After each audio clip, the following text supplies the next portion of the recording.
Hello, and welcome to Elden Ring. Once again, I forgot to unmute the game again, so you're sitting in silence listening to the dead air of the ASMR of my voice. But, so far in Elden Ring, we have, I'm going to give a bit of a long recap this time, because it's, for those of you watching as these VODs are coming out, or watching live, it has been a hot minute, so I'm going to give a bit of a longer recap than I often do. Hello, Farm. Happy birthday, Farm. I'm going to give a little bit of a longer recap than I usually do. But, so far, in Elden Ring, we are a Tarnished. We are basically a revived soldier who recently fought under the first Elden Lord, Godfrey. Godfrey was Elden Lord because he was married to Marika, Queen Marika. Marika is a basically chosen champion of a god named the Greater Will. She came down to this planet. Yes, she is an alien of some variety. She came down to this planet in order to fight for the Greater Will and bring the Greater Will's order to the lands between, basically bringing it under his rule, or their rule. She married Godfrey, and using him, the first Elden Lord, he fought many wars and basically gained dominance over the lands between under her order. Then, after all of the wars were won, and eventually she plucked the rune of death out of the Elden Ring itself, making it so that nobody can die. Think of the Elden Ring like a crown, but with, like, mystical powers that dictate the rules of the world, right? She plucked the rune of death out of it, and he won all of the wars. So in turn, they got divorced, and he got exiled out of the lands between, along with his entire army of Tarnished. They moved out and went to distant lands where they continue to fight to this day, with the promise that one day they would be brought back into Golden Grace and welcomed back into the lands between. Then, after a set amount of time, there was another war. And in this war, maybe this was when Godfrey was still in the picture, maybe it wasn't, regardless, there was a legendary soldier fighting for the Golden Order named Radagon. They were fighting against the College of Raya Lucaria and the Carian royal family. It ended in a stalemate because the, again, super powerful leader of this army, Radagon, met Rennala on the battlefield, and rather than fight each other to the death, they fell in love. And love truly can bloom on the battlefield. And after that, they got married and had 3 children, Ranni, Ricard, and Radahn. Right? Remember these. By the way, something I forgot to mention, Godfrey and Marika also had 3 children. One we haven't met yet, so I'm not going to tell you their name. Moog, which we've heard echoings of, and Godwyn. Godwyn the Golden. Godwyn also had a son of his own named Godric. Back to Radagon and Rennala. They had 3 children, but eventually, for reasons that truly puzzled everyone, including Rennala herself, Radagon divorced Rennala and married Marika, becoming the second Elden Lord. Under Marika, he and her had 2 more children named Miquella and Melania, and also a rumored 3rd daughter named Melena, but that's not confirmed, that's a rumor. Either way, 2 children, Miquella, Melania. The 3 children that he had with Rennala were then brought into demigod status, basically being the step demigod children of Marika. Then, after another war where they fought against the Volcano Manor and lost, Godwyn the Golden was murdered during a night known as the Night of Black Knives. He was murdered by Ranni. Now remember, I said that Marika plucked the rune of death, the rune of destined death, from the Elden Ring. Meaning, that nobody in the lands between can die. And yet, somehow, Ranni found a way and killed Godwyn the Golden. So Godwyn the Golden became the Prince of the Dead. He became the god of death. He became the first dead. And under him, many other death roots sprung up around the world, creating an undead plague, I guess. And Ranni basically went on without this being discovered. More on that kind of stuff later. Marika, having her firstborn child, Godwyn the Golden, one of the very few good guys in the lands between, get murdered, basically had a little bit of a mentee beat. And this resulted in her shattering the Elden Ring and springing runes out from it, which were eventually given to her demigod children. Where all of these demigod children that I just mentioned, including the steps, all got a piece of the Elden Ring themselves. Radagon then tried to repair the Elden Ring, but could not fully do so. Did so enough where the world isn't brought into chaos, but not well enough.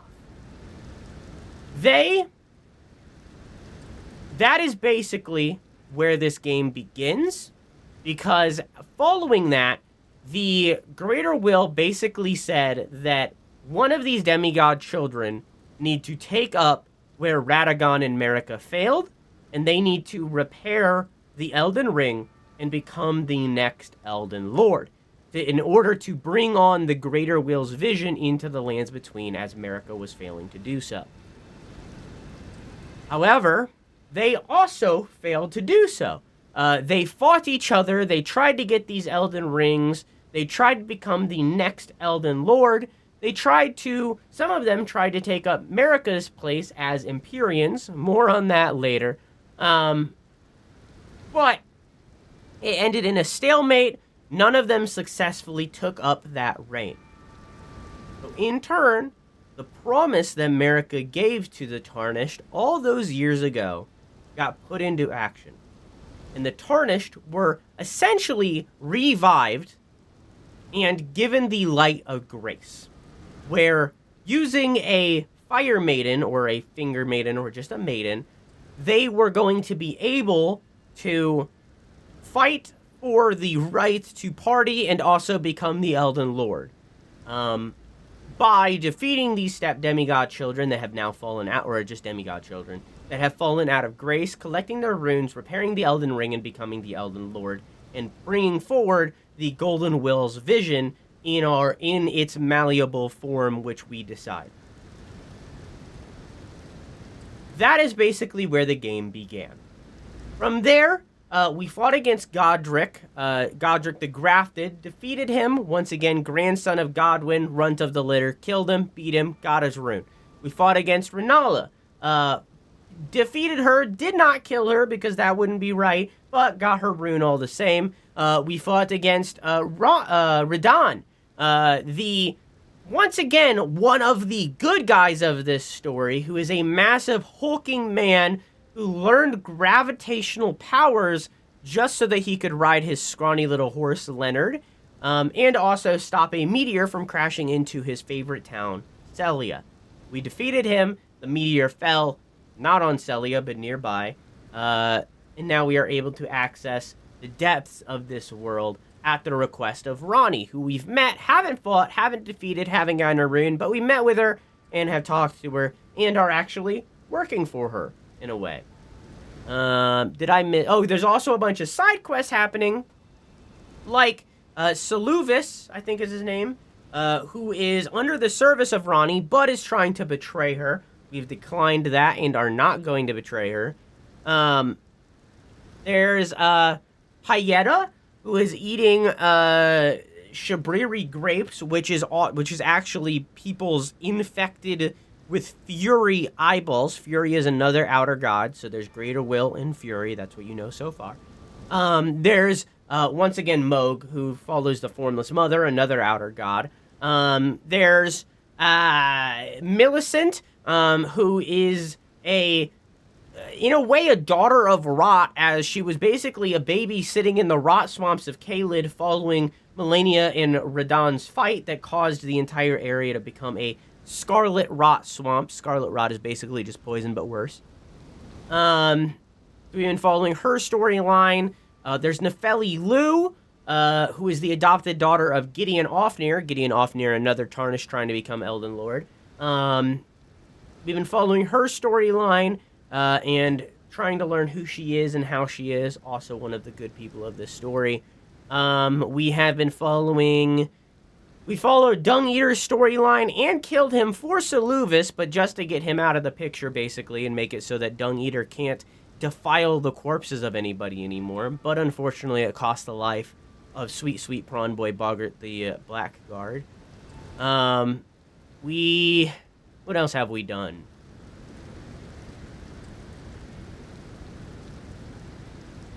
I'm following Fia's storyline. She is known as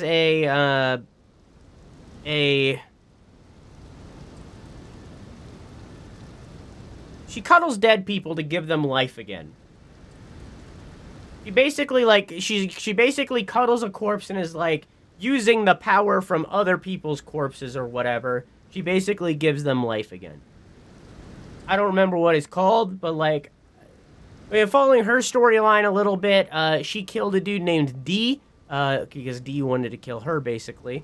That also followed Roderick, who died. We've been following Gold Mask, who is another Tarnished on the road to become Elden Lord. However, he is a worshipper of the Greater Will. Yeah. Anything else, Chad? Did I forget anything? Me 12 minutes. Think I got everything? Yeah. There's other storylines here or there, but we'll talk about them when we get there, okay? Anyways, welcome back. That took me 12 minutes to recap that entire story in the long run.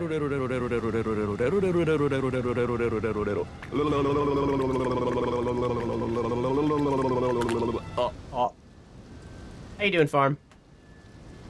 Happy birthday, bestie.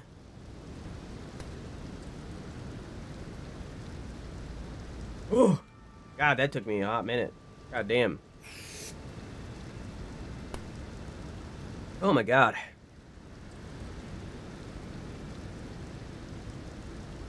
Okay. Let me be real sappy for a sec. Gross. Disgusting! You're one of the few streamers I watch that as soon as I see you're live, I join in. I may not really like what you're playing, but I enjoy you as an entertainer enough that even if I don't like the game, I know it will still be better time than me finding most other streamers who may be playing a game I would normally watch. So, like, thanks, I guess. Thanks for saying that, I guess. Gross. Thank you. Seriously, thank you. Go, hey, God. Hang on, wait. Hang on, wait. Hang on, wait. I'm gonna screenshot this for later, so that when I'm feeling all sad and down, I'll be able to look at it and I'll shed a tear. I'll be like, hell yeah, gamer. I did it for somebody. I did it. I made somebody go, hee. Excuse me? Mommy? Sorry. Mommy? Sorry. Mommy? Sorry. Oh, yeah, poised me. Sorry. I'm gonna have to remember how to play this game. We've been playing this game alongside two other Souls-likes, another Crab's Treasure and Star Wars Jedi Survivor. And because of that... Whoa! I have to, like, reorganize the controls, you know, in my brain.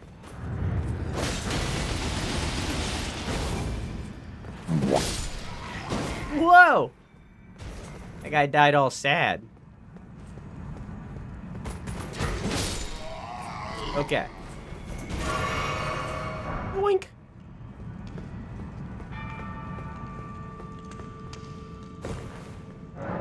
No. Like the vibe in the community? Hell yeah.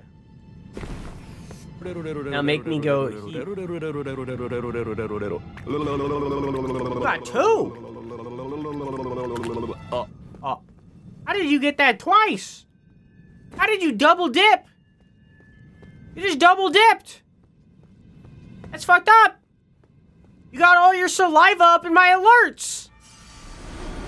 How'd you do that? How'd you do that? That's messed up! Yeah. Okay.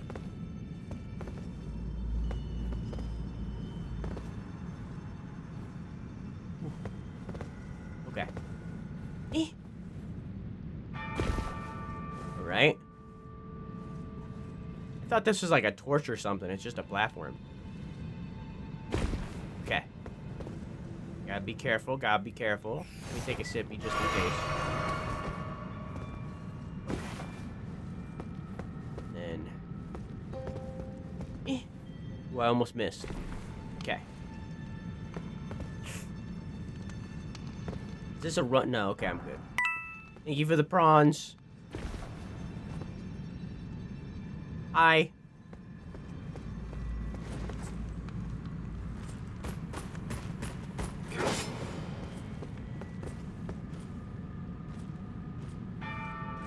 Sir?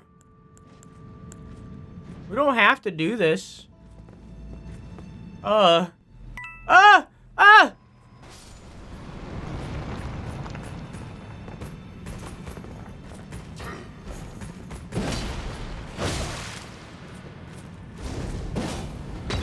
Come on, man.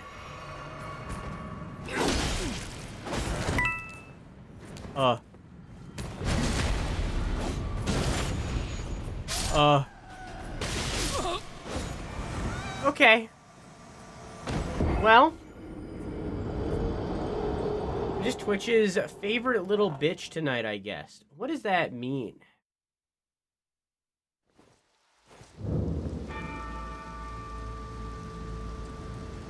What does that mean? Also, in this case, it would be Bwitch. Alright? Get it right, okay? Get it right.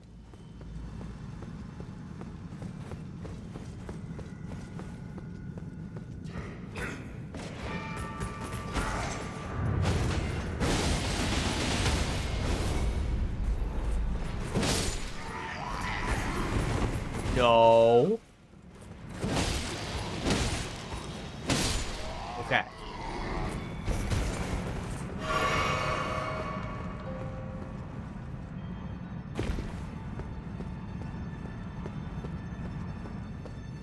Means I get double intro. Oh, okay. Man, how am I gonna kill this guy?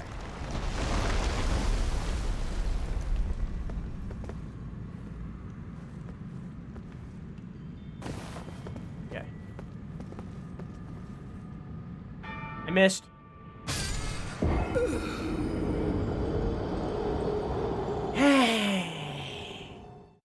Yeah. No! Okay. Whew. Okay. Yeah, Invincible wouldn't super help here. It did in that case, I think. But, like, I still can get one shot. Like, I can't just drop down to the bottom, unfortunately. There is a cheeky little glitch that I could have just done, where, like, you back... I'm gonna need a second. Hello. So, chat, you might remember earlier, we met up with some, flame monks, who kind of looked like this, but were wearing red. Fire monks. This guy...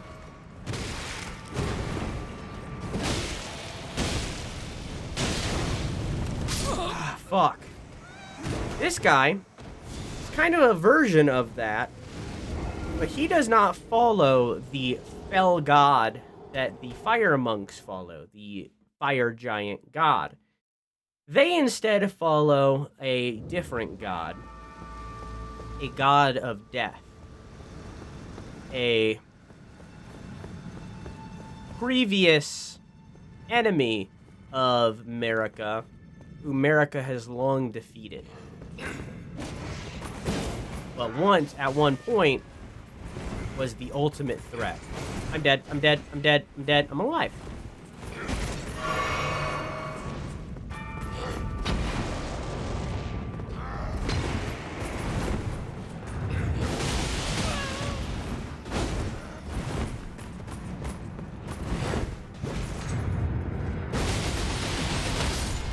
Okay.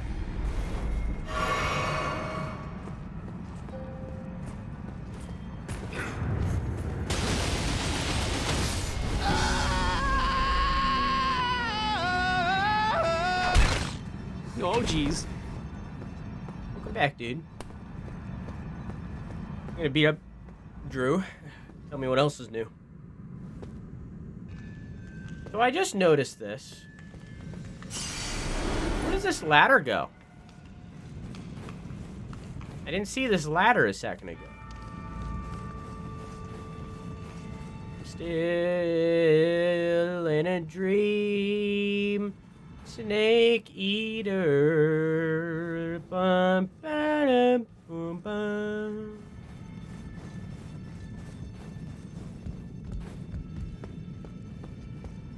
Shortcut.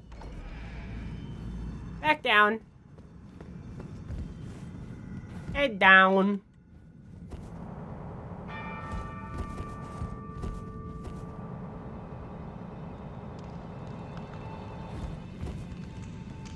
Druid came from Drew, Oak in Celtic, in Wade in Celtic, which basically means Druid, means tree knower or oak seer. I've seen some oak in my days. Talking about penis. Myth.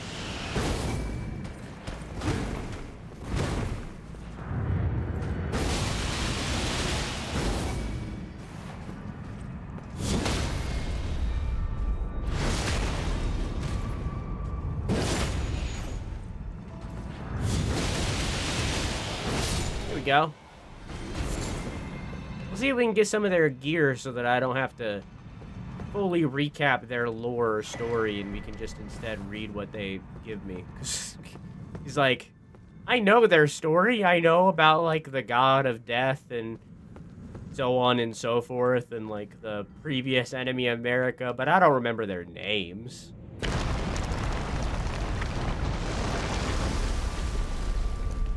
We'll see if we can get some gear that has their name on it.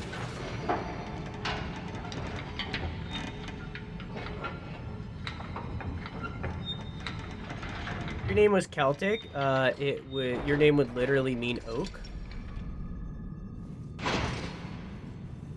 Huh. My name's a penis. You're Professor Oak? I'm not. Sorry.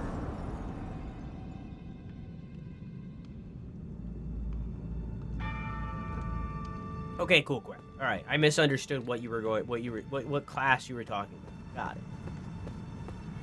This right here is one of the hardest enemies in the game. This guy right here.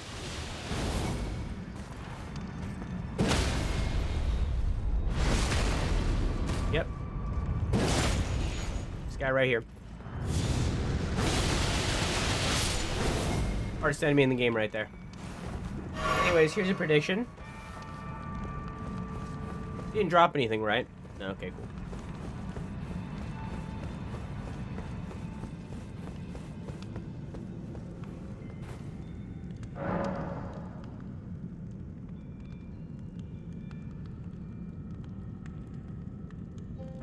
You even have the mustache? Professor Oak has a mustache?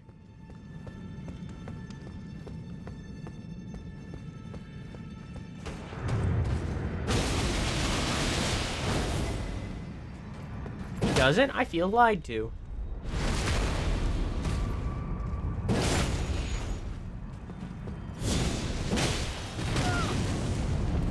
Hey, Farm. I don't think it would lessen the vibe. You're always welcome. But, I'm not forcing you. Do you? So earlier we got the fire prelate gauntlets. I'm going to read these so that you remember what they are. Black iron gauntlets with the appearance of flames, attire of the fire prelates, commanders of the fire monks. The weighty frames of the prelates symbolized the onus of their grave vows as guardians of the flame. Etch this sight upon thine breast of my thunderous gravity. These were the big people, the big guys, not necessarily the guys that looked like this. However, now we have this because this is a monk. Black iron gauntlets featuring a flame motif. You notice that that's the same from their other armor. Attire of the black flame monks. The black flame monks, enthralled by the god-slaying black flame, became traitors, abandoning their posts as guardians. The seduction of a taboo is never easily spurned. More on that later. You know who else follows the black flame god? The god-slaying black flame? Probably my favorite boss in the game. Godskin Apostle. What? That was crazy.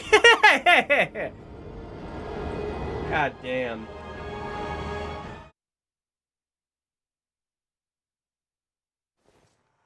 That was crazy.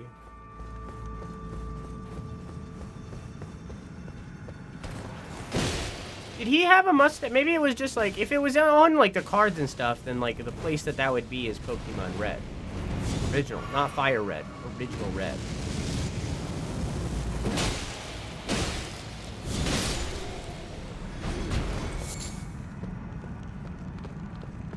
I mean, there are other professors that do have mustache, like Professor Birch, I think was their name, from Black and White.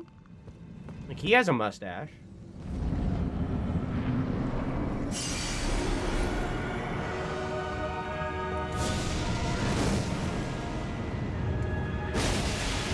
Well.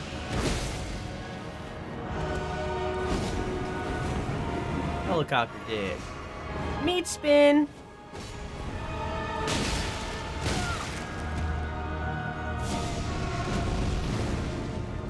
No, thank you.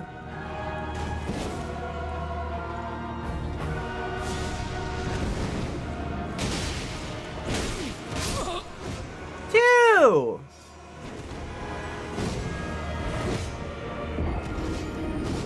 Juniper, yeah. Is Juniper the one that I'm thinking of? Professor Juniper. No, that's not who I'm thinking of, but that is a hot one. She do be hot.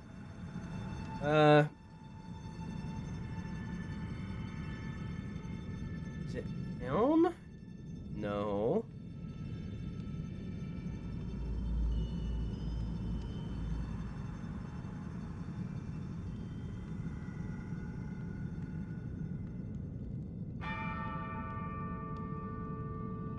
I can't find it. I don't know.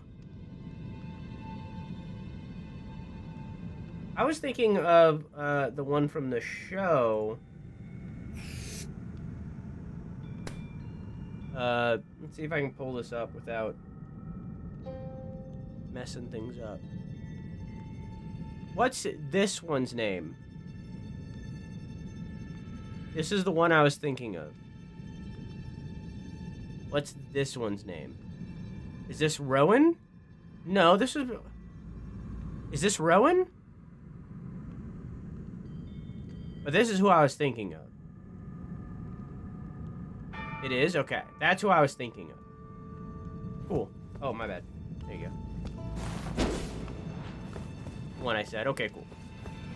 Look, you could just say a name and that doesn't mean it's the one that I'm saying, okay? Like, there could be multiple people with mustaches.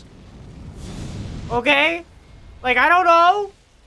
I had to show you so that I could confirm that it was the one that was in my brain. Jeez.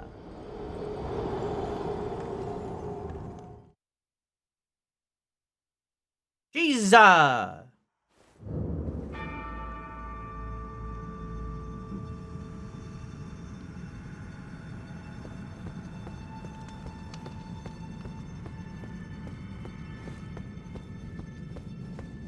You're getting an extra layer of foreskin? I mean, no! Oh No! Not foreskin!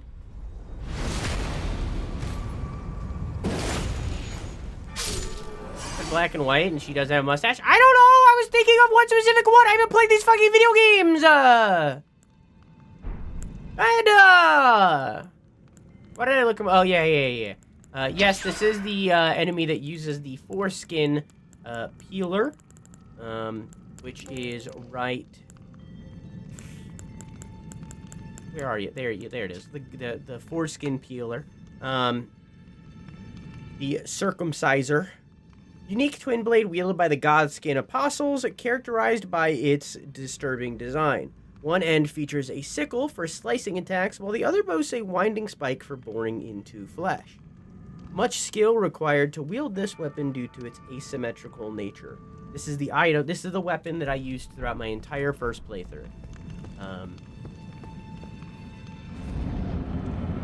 was trying to be correct. I understand. I was asking a question. I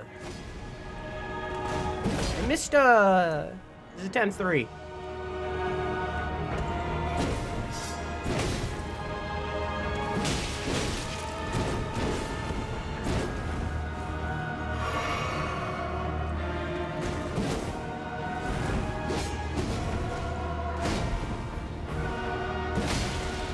Helicopter. Okay.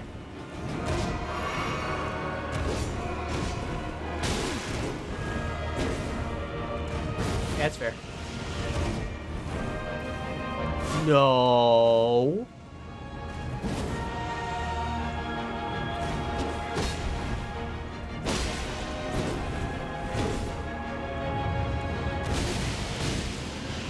Well. No.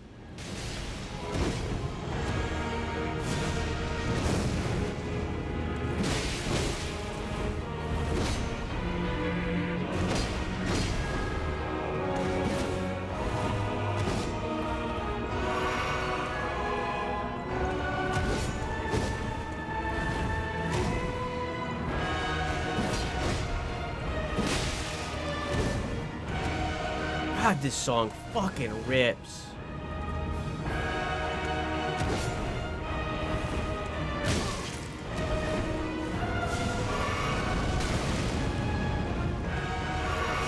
No. Oh,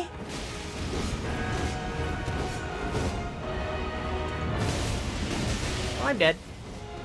Blood. Oh, no! 3.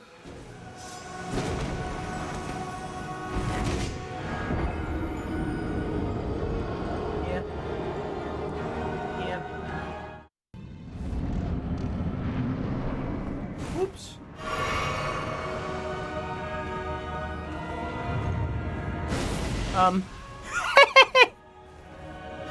No.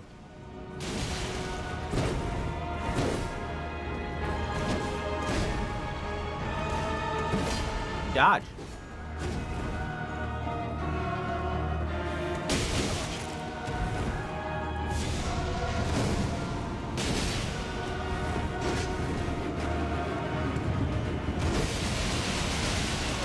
No! Okay. 4!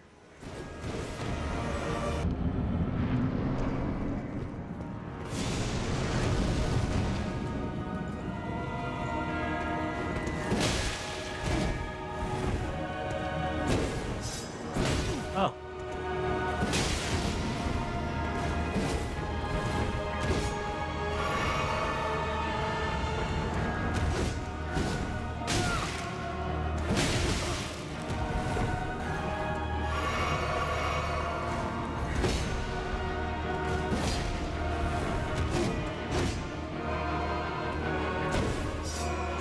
Yeah, okay. 5! It was more than 5. This is attempt 10.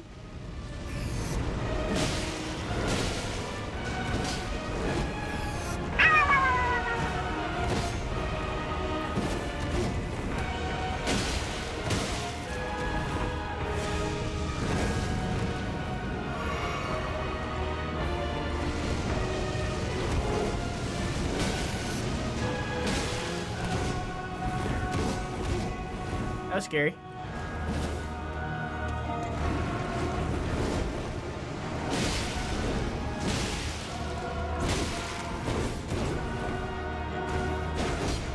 Nice. Ah! And this times 14.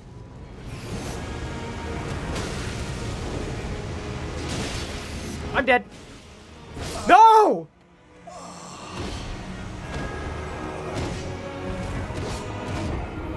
This is attempt 16.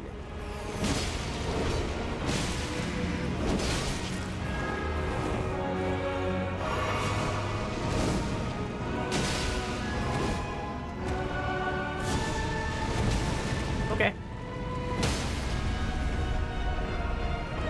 Yeah!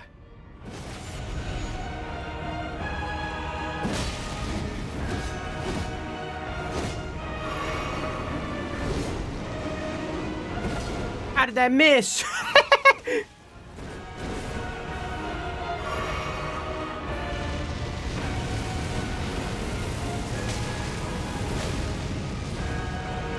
Yeah.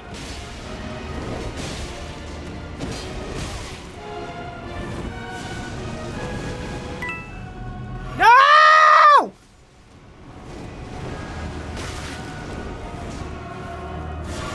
Gotta throw me off my groove.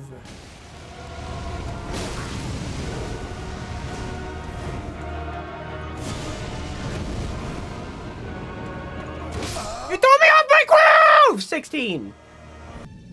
God watchers, you didn't see nothing. Alright? You might think you did. You didn't see nothing. Nothing.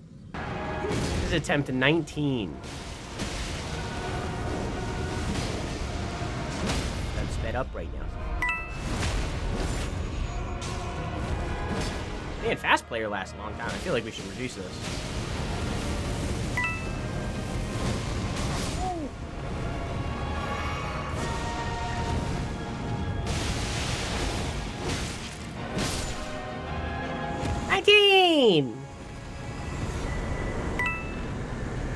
Am I upset that I cheesed it using fast? No. Oh, sorry. I thought it. I answered your question in my head, but I didn't answer it out loud. I'll just keep rolling. I'll keep going.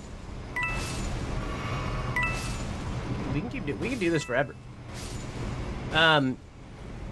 You fight the Godskin Apostle like 3 times or something like that. More than that, even. Like, it's one of those bosses that's a bit repeated. But I'm okay with repeating it because A, it's a cool-ass boss fight, and B, it's got the best music in the game. Best song in the game. So many ruin fragments. No. No. No.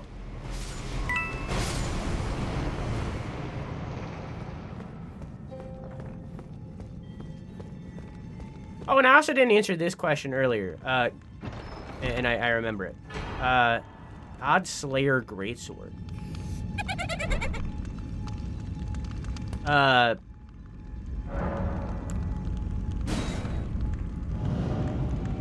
No, we didn't. You guys didn't do New Game Plus. You guys, some of you contributed to it, but you didn't success it. It's not done.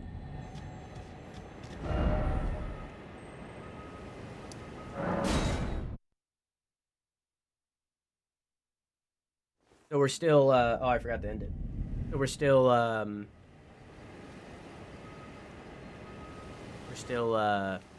in normal game. Can't refund to it? Well, contributions given to it, like, last time I can't do. I might have been able to refund you, like, now, but I can't refund your old redemptions from a stream ago.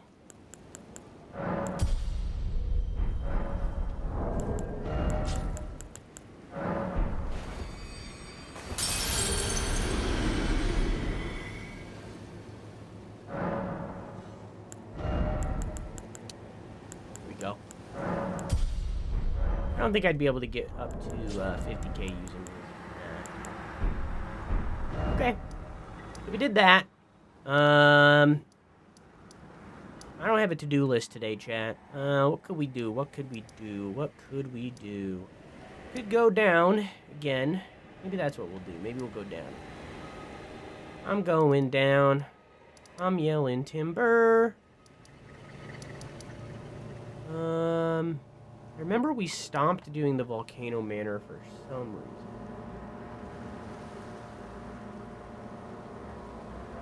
Oh, right. It's because we had missions that were here and up here, so we couldn't do it yet.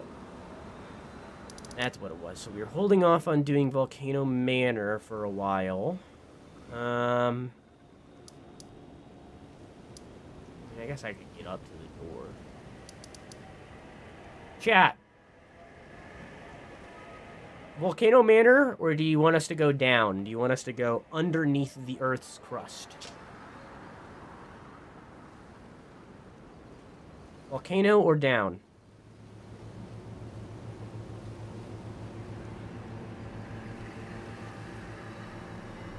What would be the difference? Well, first off, one's a volcano and the other is underground.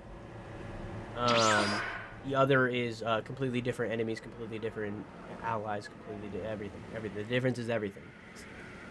Everything. From A to B. I'm feeling hot, hot, hot. What girl doesn't like going down, but volcanoes are for sure hot. Children yearn for the mines. Speaking of old, I'm too old to be doing math. I gotta do it when I go back to school, though. You don't have to. I'm feeling hot, hot, hot. Pull. Where go? Down? Volcano. 1 minute. Down it is. To go down, you might remember that we went down already and we explored this area. However, the way that we got there was by using this elevator. We don't need to do that now. Because you might also remember, like, I think it might have been I think it was 2 streams ago of Elden Ring. We fought Radon and a massive comet fell out of the sky. Well, the comet landed right here. Oh, I also didn't read Godskin stuff. This is where the comet landed. So now we can get down there in a different way. But first, let's read the stuff we just got, the Godskin stuff. Hood made by sewing together patches of smooth skin, worn by Godskin apostles. The apostles once said to serve destined death. The apostles, once said to serve destined death, are wielders of the god-slaying black flame. But after their defeat by Malekith, the Black Blade, the source of their power was sealed away.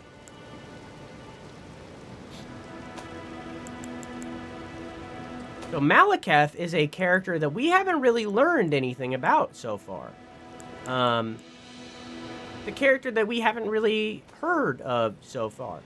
But we will hear of them eventually. We will learn more about them. It's just going to take some time. They're another one of those characters that's like... They're another one of those things that's like a late game thing. Because, like, again, as I've said multiple times, Destined Death is kind of like it is like the most complicated thing in the story. It's pretty up there. So in turn, a lot of that stuff waits till later. Is that the comet that killed the dinosaurs? No, it's the comet that killed some bears.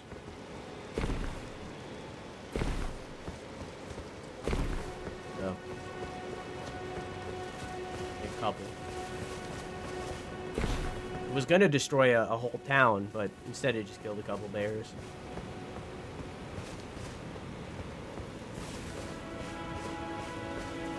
Which, like, you know, pretty apocalyptic from Ace's point of view, but from other people's point of view, it's good.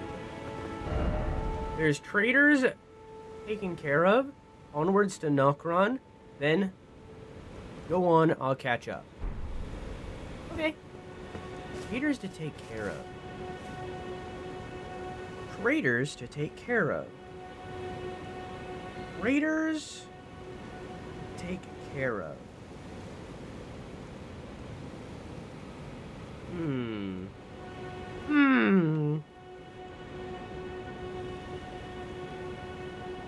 Why there's so many men? So many innocent men.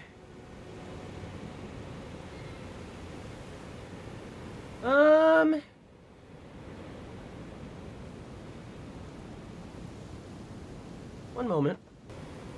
Got it. Forgot a step, chat. We need to go to here.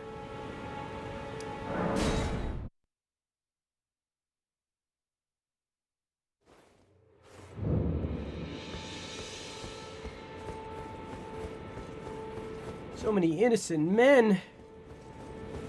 Malekith, Elden Ring. Malekith, Marvel, and Warhammer. I know somehow one day there will be one in D&D. I mean, like... Technically, everything is in D&D because it's a game of imagination and anybody can put anything they want. But, yeah.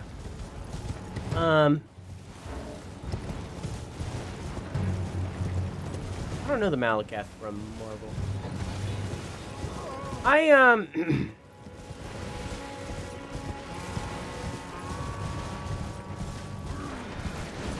don't know. I don't know. He's the bad guy from the second Thor movie. That explains why I don't remember him.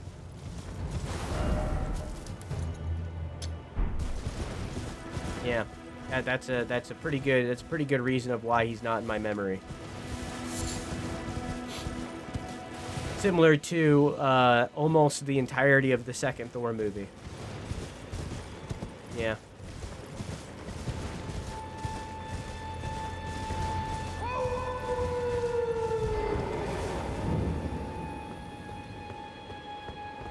Oh, it's you.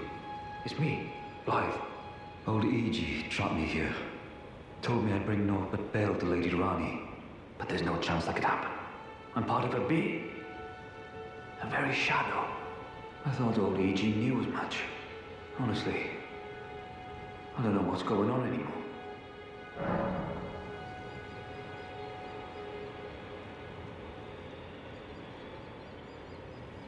Let's talk to E.G. first, huh? Let's see why he did that.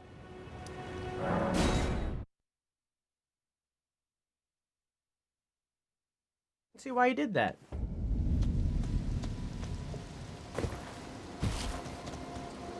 Greetings, my... Why is Blythe in an Everjail? I presume you've spoken with Blythe? Very well. There is something you should know.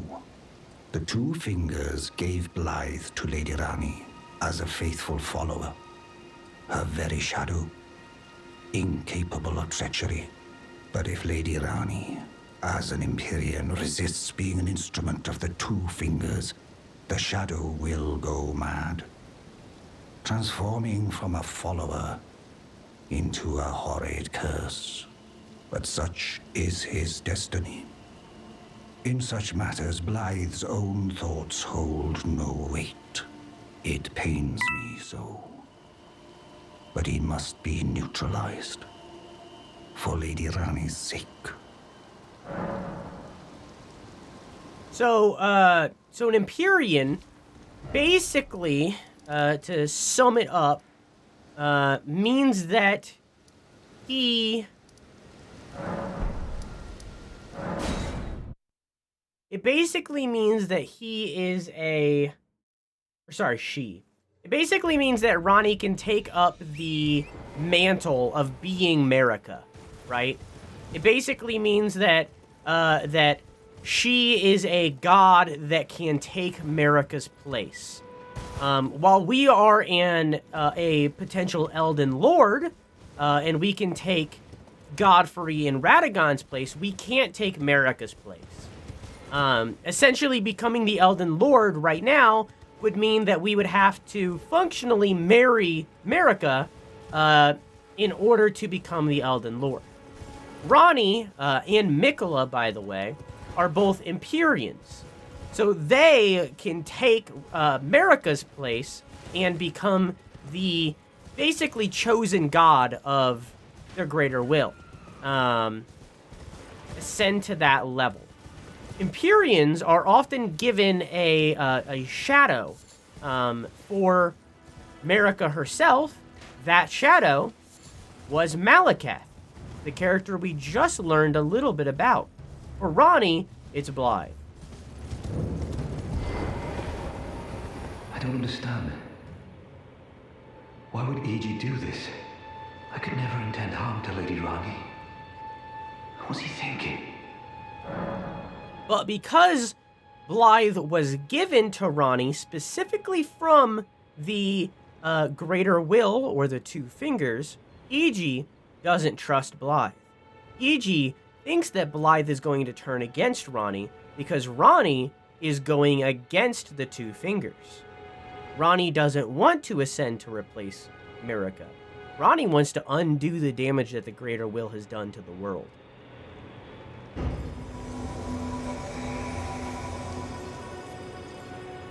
But Blythe is our homie. My thanks, friend. I'm going to see Mistress Ranni now. I don't know what came over old E.G., but even if the odds are slim, I need to check the Mistress is safe. Now, Ranni can finally set in motion the fight against her fate she's dreamt of for so long. I'm going to see Mistress Ranni now. I don't know what came over old E.G., but even if the odds... Wolfman? Mm-hmm. And now we're gonna go talk to E.G. Ow! Wolfman London. Greetings, my friend. Nope, can't tell him. Okay. Let's go check, over here. See if Blythe's hanging out.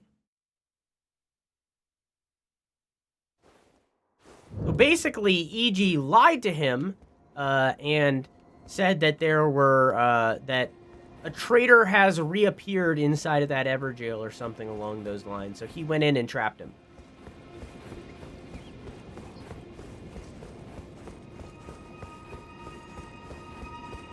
Two aces, that's blackjack. No, that's a 22.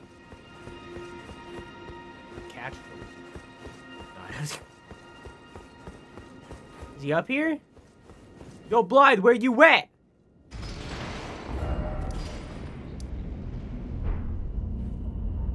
Maybe Ronnie's got something to say.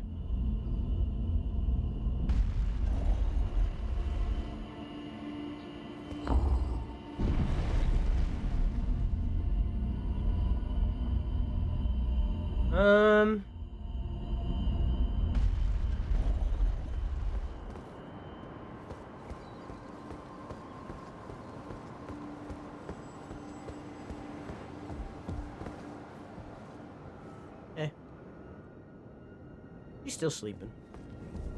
Only if ace is high. If ace is low, that's just 2. Well, if ace is low, it's 2. But you could also do both, can't you? Because you choose. At least I did when I played blackjack a long time ago. Because it's like you can choose if it's an 11 or a 2. So you could make it 2.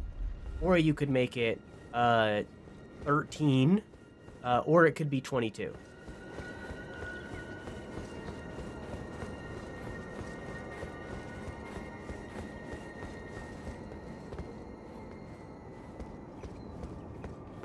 Blythe? One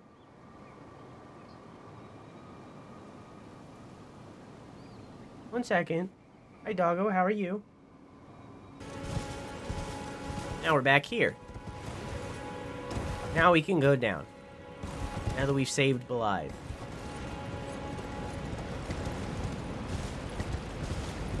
I assumed dinner rolls? I mean, like, you can get gluten-free dinner rolls. No?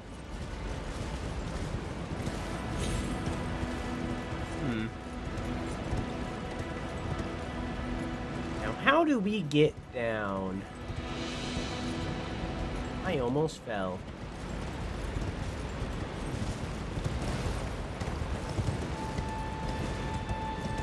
How you doing, Abby? Get paid tomorrow? You need yourself some dinner rolls?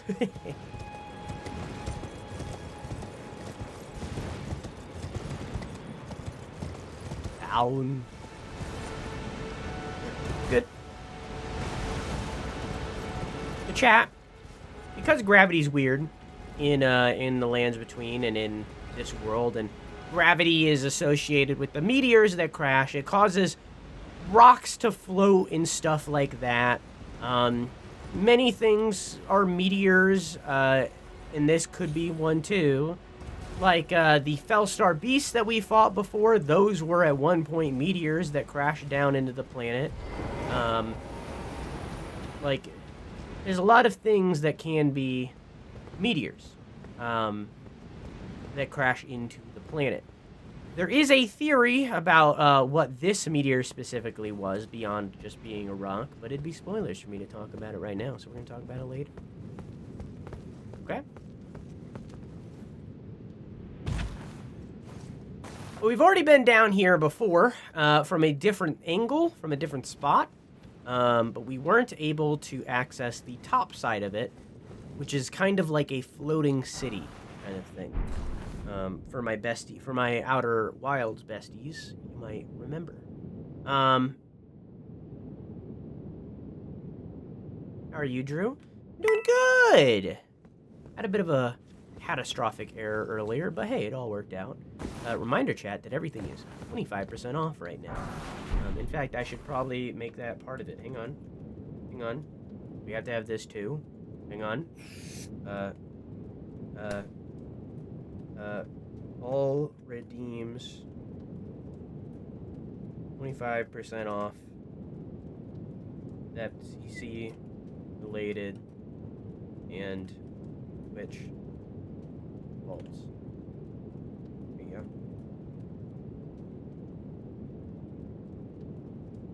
There you go. Cool.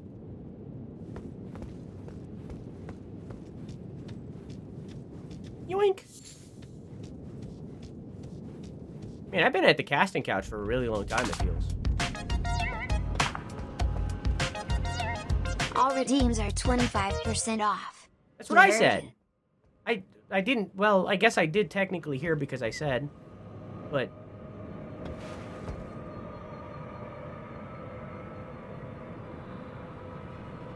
Welcome, chat.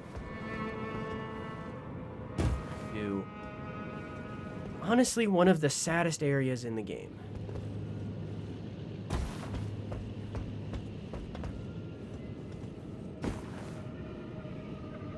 At least in my opinion.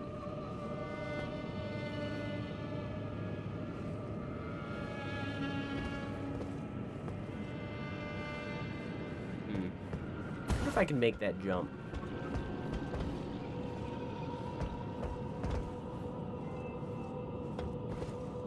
Yeah. Look at me.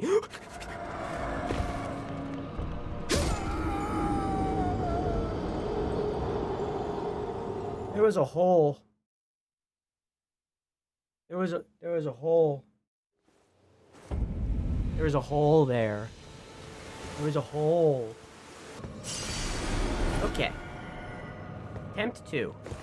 Now we know there's a hole. Okay. Sir?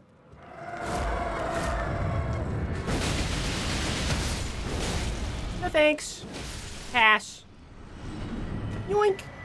Ghost Flame Torch. This is a very interesting item, chat. Where are you? Where are you? And I'm so sorry. I cannot sleep. I cannot sleep. I cannot sleep. Please help. There it is. Metal torch that burns with cold ghost flame. Tool of the fallen hawks who prowl the underground rivers. When the band's last embers were used up in their long search, they began to burn the bones of their fellows, acquiring the cold ghost flame, but sealing their fate as dwellers of the underground for all of eternity. We'll meet those guys eventually, obviously. But it helps answer a bit of a question that we have in relation to the flames that we see throughout the interesting. An answer we have in relation to the, what are the words I'm looking for?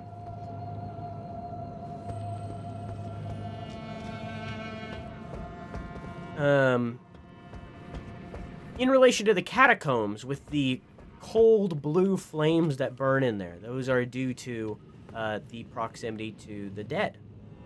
Ghost flame.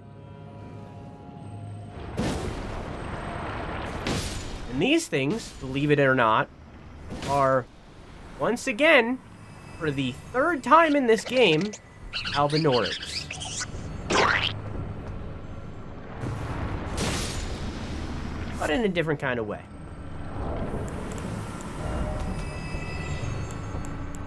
Also, how dare you cream on me? A hardened husk shed by a formless life form known as the Silver Tear, found in and around the Eternal City. Material used for crafting items. The Silver Tear makes mockery of life, reborn again and again into an imitation. Perhaps one day it will be reborn into a lord. The Silver Tear husk is the main component used to make the Albinorics.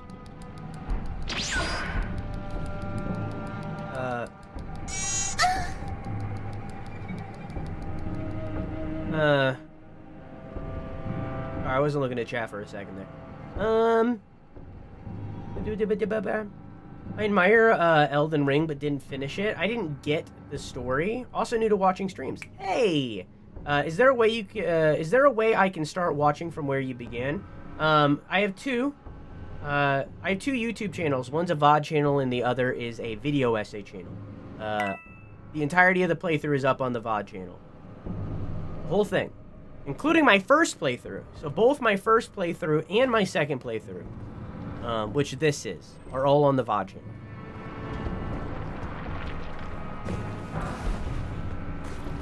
You get your choice. You get your pick of which one you watch. Either much younger and much more inexperienced me, or current me.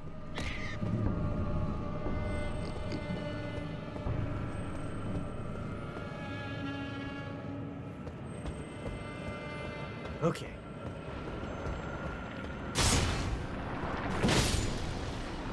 How long have you been streaming? I've been streaming for 6 years, 6.5 now. I've been streaming for 6.5 years. I've been making content for 8. I used to do YouTube Let's Plays before I did streaming. And I've had Facecam for, I think now 3 years? Maybe 2.5? Maybe 2.5. I think I've had it for 2.5. I've had camera for 2.5, I think. Yeah. But I've been uploading VODs since before I had camera. I've been uploading VODs to that YouTube channel for... I think we started in 2020, so it's been over 4 years. Because it was the end of January 2020. Which is also the last time that I played Red Dead Redemption 2. So that was 4 years. You weren't always a cam girl? I used to have no cam. It was just voice. And also no name, because I was Insano instead of Drew. I eventually doxed myself. Yeah. And then I also used to do gaming news. I did that for like 3 years. And then,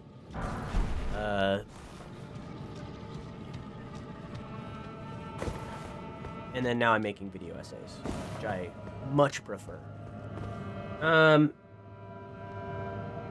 When did you do your name change? I think that was shortly after Cam. Yeah, I changed, I got camera in January. And then I changed my name in March. The name change was kind of sudden because I was about to be on a very big thing. A very big stream. I was like a guest star on like a game show stream. So I wanted to have the new name because I already knew that I wanted to change my name to this, but I was gonna wait until a 12-hour to do it. And also, like, I wanted to give people time to, like, learn the new name and get comfortable with it before I did an event. But I was about to be on that big stream, and I wanted it to be the new name, because I already knew I wanted to do it. And then I got on the game show stream that was supposed to be, like, a big deal and was, like, a good exposure and, like, get myself in front of an audience that has, like, that is connected to a lot of bigger, like, big partnered streamers. And then I got eliminated in the first round. So it wasn't even worth doing. Because I said a joke that that wasn't, I guess, great from the other people's perspective. They were all very, it was something about me not watching the animal streams, like the streams where it's like the cute rabbits playing around and stuff. I said like a joke that was like very self-centered of like, my favorite stream is my stream or something like that as like a joke. And I guess it didn't register as a joke or something, and I got eliminated in the first round. I was under the impression that it was the first round was like a tutorial kind of thing. It wasn't. I got eliminated in the first round. And I got kicked off the show. And I was like, okay. So, yeah, that was something. That hurt a lot when it happened. I didn't talk about that anywhere when it happened. That hurt quite a bit. Why not have a soft round? I thought it was like going to be like a tutorial goof round. But apparently not. Yeah. I'm over it now. That's why I'm talking about it. But at the time, I did not talk about it anywhere because it hurt real bad to have that happen. I very much thought it was like, yeah, somebody has to go first, right? Like, I agree. But in the same beat, that was the very first question that we were asked. Like, it wasn't even like, it was, what's your name, what do you stream, and what's your favorite category on Twitch? That's what it was. And then I said, my favorite category is whatever category I'm streaming in. That's what I said. It was like that. And it was meant to be a joke, but I guess it didn't read. And then I got voted off and almost cried after. I think I did cry. I think I got voted off and then offline I cried.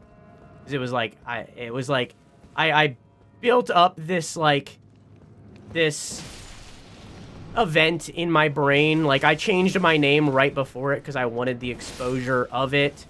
And then I got voted off in the first round.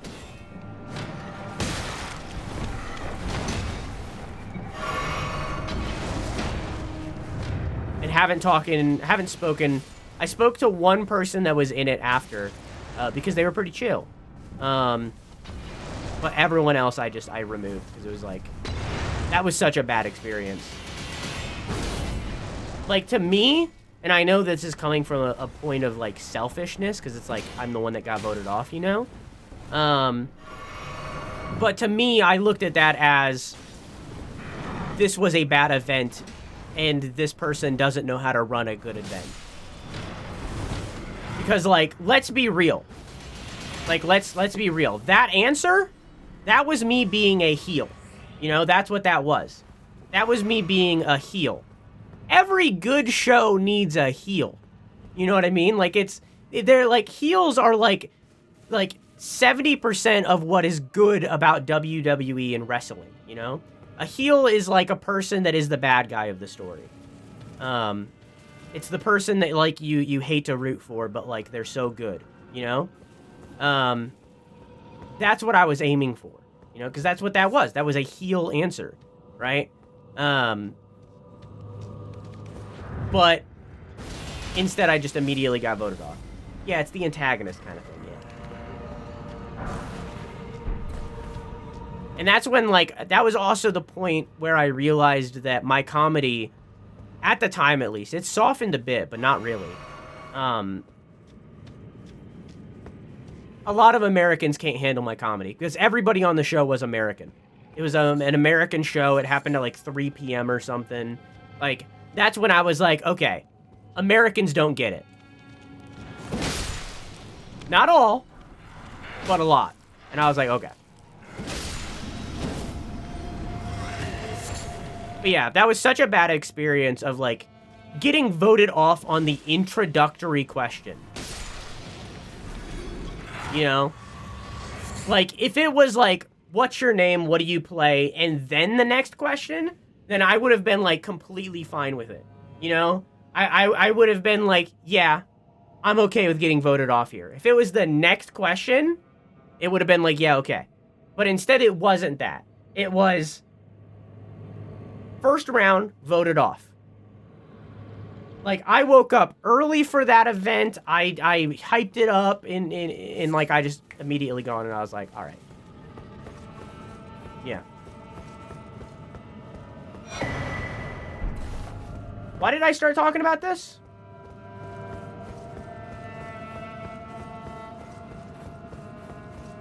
Oh, we were talking about my name change. That's what it was. That's what it was. But yeah. So I changed my name pretty suddenly because I was going to be on that event and I wanted it to be my current name. Larval tears, the item that I just got, we can read it in a second, but larval tears are what allow me to respec.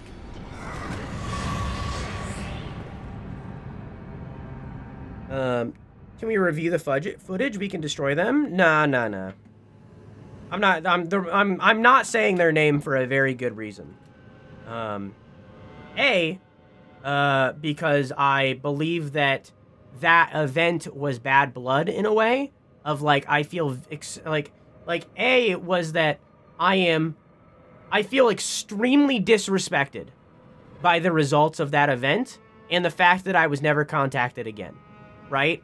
So, like, because of that, I feel incredibly disrespected. So that's reason number one, is because I don't want to link to their stuff, right? I don't want to advertise them. So I'm not saying their name for that one reason. And number two, sending you guys over there to hound them, that'd be fucked up. That'd be equally fucked up. I'm not going to do that, you know? Like, I'm talking shit about a bad event that I did, about an event that I was involved in, not so that we can go dogpile onto somebody that probably doesn't even remember who I am. You know what I mean?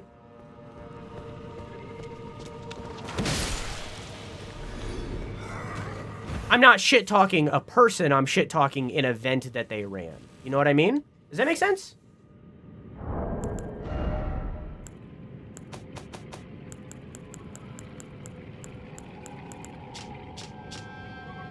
A core of a creature of mimicry, known as a silver tear, as much of a substance as it is a living organism.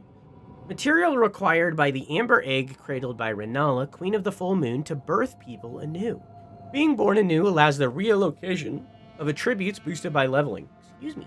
The liver? It kind of is. More like a fetus. Ate that for you? Yeah, so that's something that happened. Yeah, so I very suddenly changed my name for that event. But that was... I did my face reveal in January, and then I did my name reveal in March. Conveniently, I also started streaming in a January, and then got affiliate in a March. So...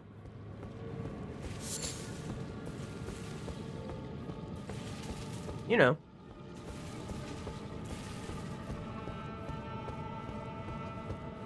You be on my show, Drew? Sure. I mean, like...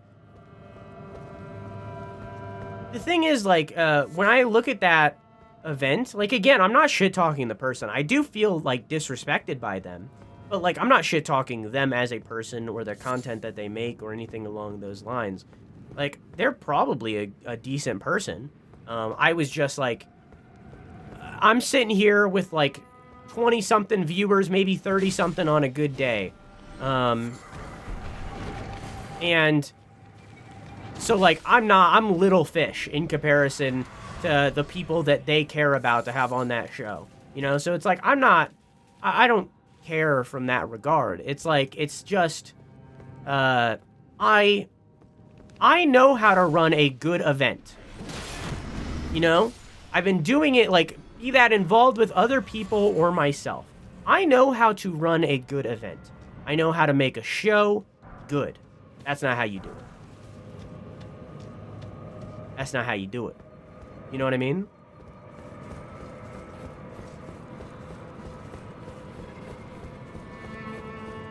But yeah, that's probably like the worst thing that I've ever been on. I heard something that resonated with me today. We think we're forward-thinking about bullying until we feel self-righteous. Is that what you meant? Then we become the worst of the worst, in reference to canceling people online. Yeah, I've spoken about cancellation and stuff before. I think that, here's a prediction. I think that cancellation is an incredibly valuable tool that often is overused or overdone. Does that make sense? I think that people deserve to be held accountable for their actions, but over accountability is a delicate matter, or rather, sorry, accountability is a delicate matter, and sometimes people take that a bit too far. And in turn, cancellation becomes negative. Not negative as in negative towards that person, but a negative thing in general. And we have seen that we've seen it happen in both ways of, like, cancellation being a good thing and working out, and having the canceled person be accurately deplatformed, you know? And then we've seen the opposite, where the cancellation goes too far. And in turn, the people are held too accountable. Like in recent time, I would argue that happened to Super Mega. They failed to moderate properly. They failed to act accordingly when they heard that their friend was sexually assaulted. And in turn, they were... not by them. They had nothing to do with the sexual assault by any means, but they failed to moderate properly, and they failed to act properly when hearing that about their friend. And in turn, the internet jumped on them and canceled them immediately and fucked them over entirely. When in reality, that's not what should have happened. They didn't do the sexual assault. Instead, the person that did the sexual assault basically fell under the radar, and Super Mega got canceled like crazy. And other people built off of that cancellation to then shit on them further and further. Now, like, do they deserve to be held accountable for their actions? Yes, 100%. You know? Like, they weren't guilt-free. They deserved to be shunned for not... They failed... They deserved to be shunned for moderating improperly. They didn't deserve to be entirely deplatformed and canceled, which is what people attempted to do. They're back making content now. And they should. They should. But it got blown out of proportion. That's an example of cancellation going too far. Of cancellation culture being bad.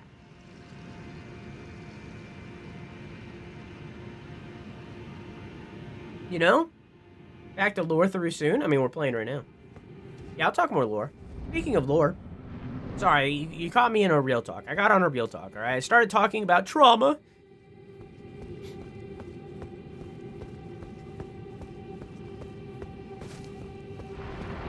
This is another one of those silver tiers. Now, it said earlier that these can be reformed into things, right? This is a mimic tier. It is a silver tier that has mimicked me exactly. It has my build, it has my weapons, it has my stats. This has mimicked me down to the core. A lot of people cheese this boss, where they will basically unequip their gear before they walk in, so that they're super weak. I didn't do that.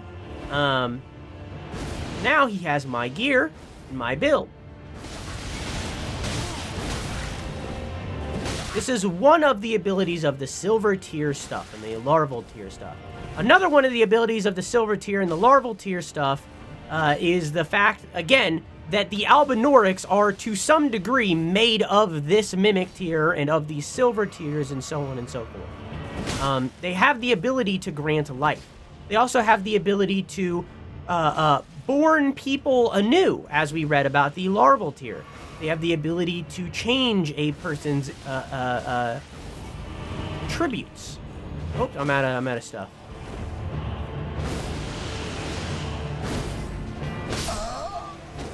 First try.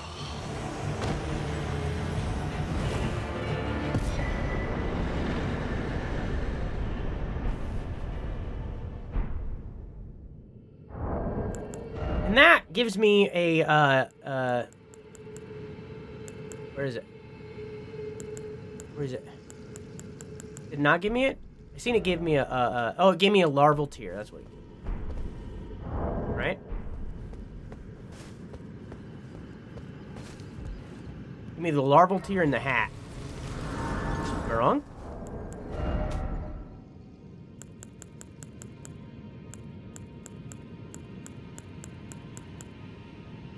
Yeah.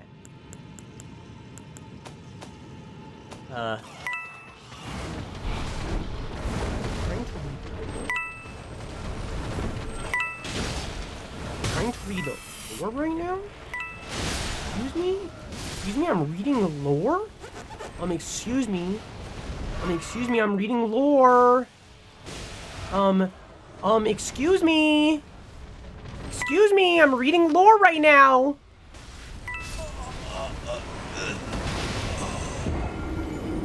Yeah.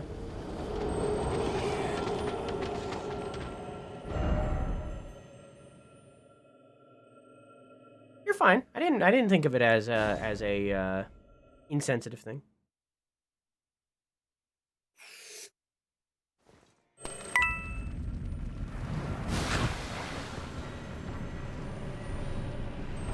Okay. Hey, El Chef, how you doing?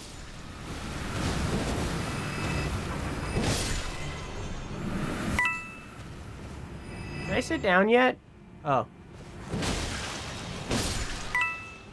I'm gonna pick up my stuff first. Even though it's not that much. Yeah, I should have did the fist fight. Okay. Nice. Nice. Nice.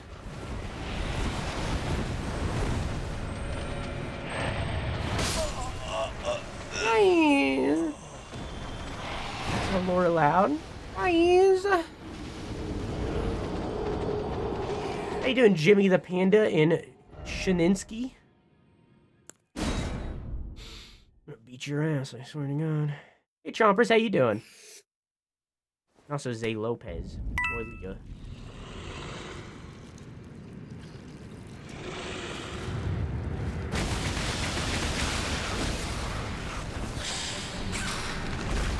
pick up my juice.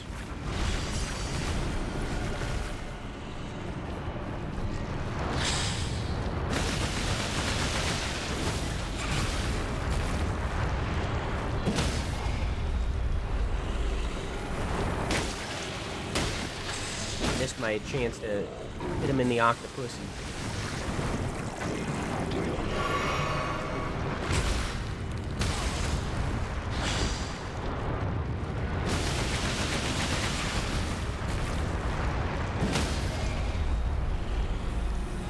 Octopussy.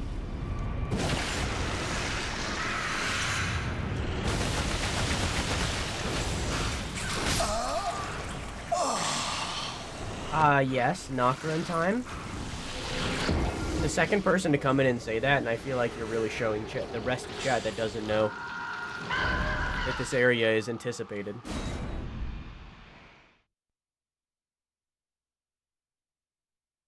Yeah, you can only do one character changing thing at a time. Right now, that's why.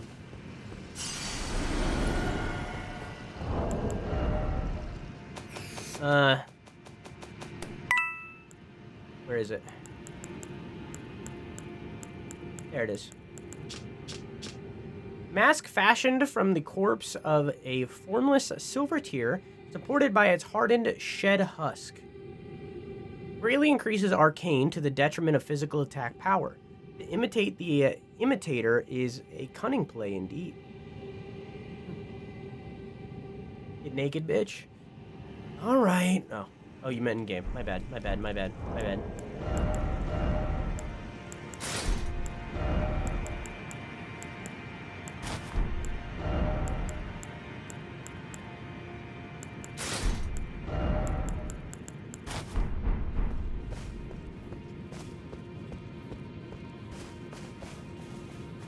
Coco, how you doing? No. Okay.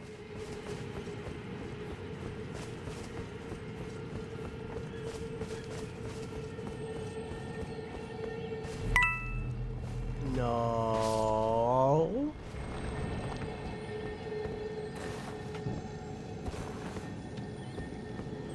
If you look down there, chat, you might remember that. For some reason, there's a torch missing. But you might remember this. That's where we were before. When we went down the well and we went all the way down there and we fought the deer right there. That's where we were before. And I said a long time ago, didn't mean to do that.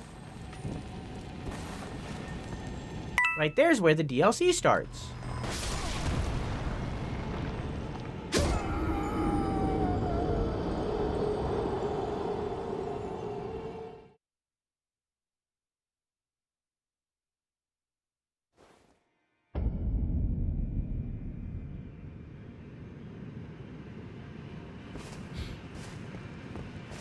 When you try your best, but you can't succeed.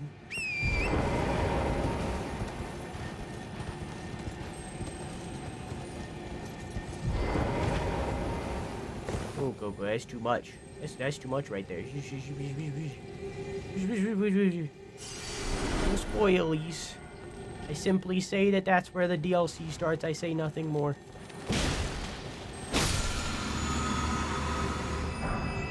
Nice. I think I'm on Somber Smithing Stone 8 or something, so...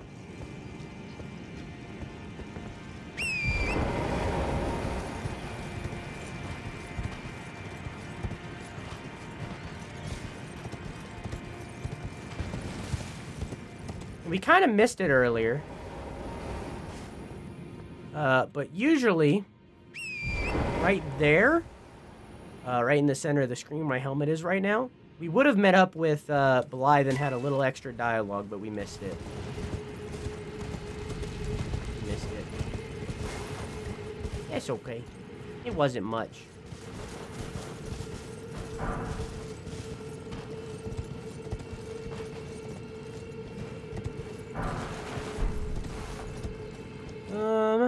Okay.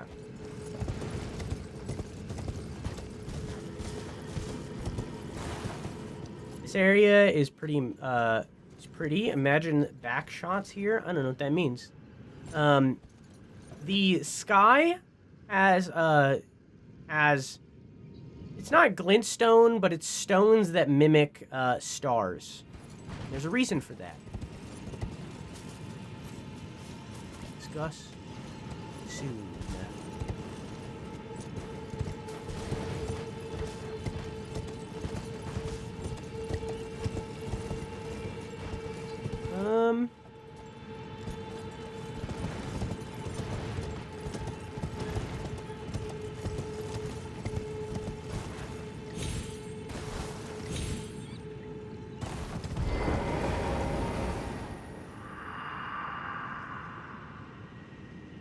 Lord of Blood, Your Eminence, I beg you, grant me a seat at the table of the dynasty.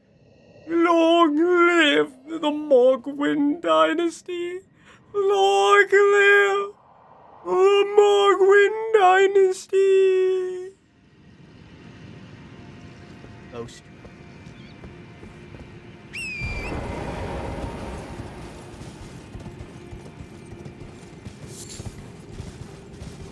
Now you see here, when we were fighting these guys before, we did see some actual in-person ones before, like a long while ago. But all the ones that we fought down here were like spirits. Now they're actually here. Now they're real. They're for realsies. Oh. You didn't have to do that. Thank you. I hope you enjoy your emotes and your balloons, Payne. Thank you.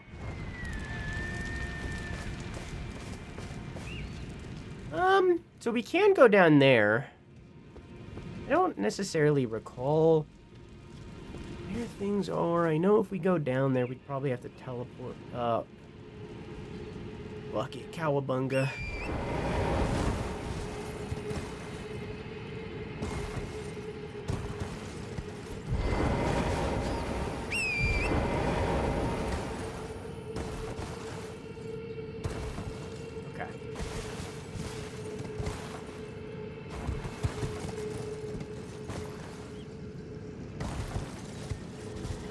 Yoink. We'll read that in a second.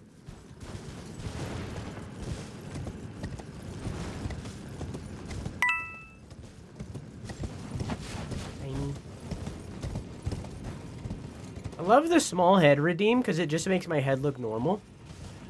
Because my head is already so big.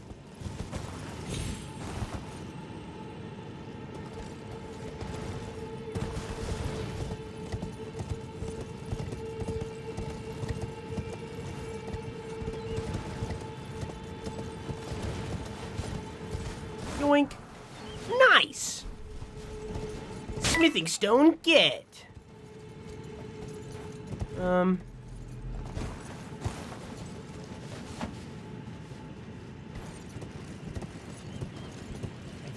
think that's everything. We're gonna teleport back up to the mimic tier. Oof.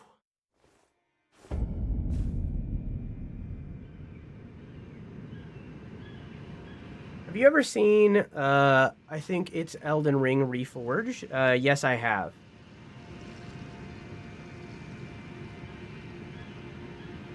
Where are we? So underneath the world of Elden Ring, there is an entirely different world. You can see here that this is a zone underneath the world. So we are currently...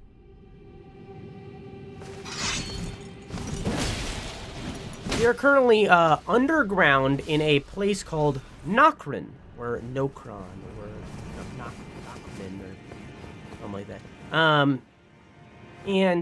This is a place. This is a place full of people known as the Nox, or the Noxtella. We've only seen a couple of those so far. We'll talk more about them as we see more of them. No need to deep dive into their lore when we haven't seen the things that the lore pertains to. There's also, as I said over there, now we know that that's Moog's place, who is one of Marika's 3 children that are, or I guess 5 children. Well, I guess now 4 because Godwin's dead. One of her kids. He's chilling over there.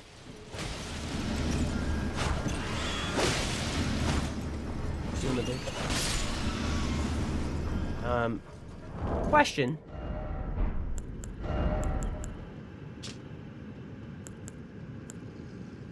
When I've been hitting things, it does that sound effect. Is there something that I have equipped that's doing something that I'm not aware of?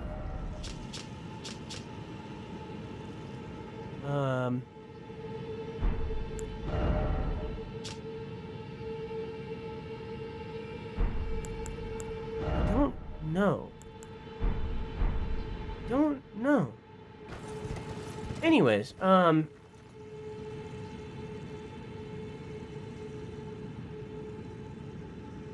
there's also Moog chilling over there, who's one of Marika's kids. Marika is like the tippy top leader. there's also these people that I don't remember the name of, but they basically worship horns in a way. Long ago, before the Erd Tree and all this and everything in the game applies, the Omen and the Misbegotten, which are like characters that are like animalistic with like horns popping out of every which way, used to be kind of like revered and worshipped. And there are still characters around that worship those horns and revere those horns, and these characters are one of them. However, notably, they don't have horns themselves. They wear headbands to apply the horns. Also, Doggo, this is just normal game. This is a New Game Plus. But notably, they don't have horns themselves. However, they are the only characters in the game that I know of that aren't an animal, and I did like that cool. They're the only characters in the game that aren't an animal and aren't an omen that, when killed, drop an item called budding horns. So although they don't have horns, they do seem to be growing them. They do seem to be growing them.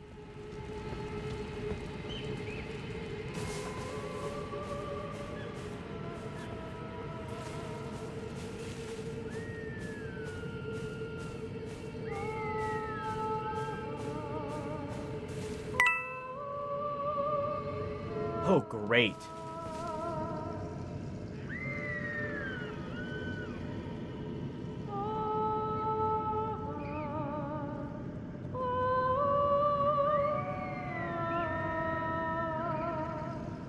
We are now in New Game Plus.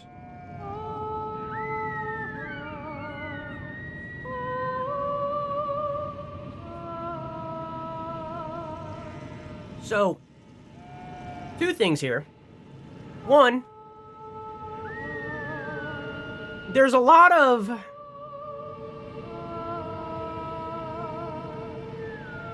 references, I guess, to actual real life religions and stylings that are very, I guess you could say pagan, I guess, from like a Christian perspective. There's kind of like references and pulls from that here. Not necessarily references, but you can see the inspirations that they seem to be kind of pulling on here.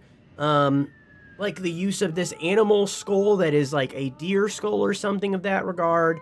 You can also see that this character here, this character up top, they have different horns than the character down below. They are more antler-esque than the ones down below.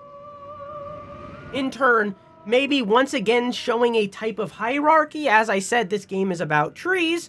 One of those trees is a tree of hierarchy. So maybe this is a type of hierarchy where this is a, not an elder, but like a shaman of some kind or something along those lines. A leader, or maybe in like a D&D term, maybe this is more like a cleric or a bard, where it's like a support kind of person.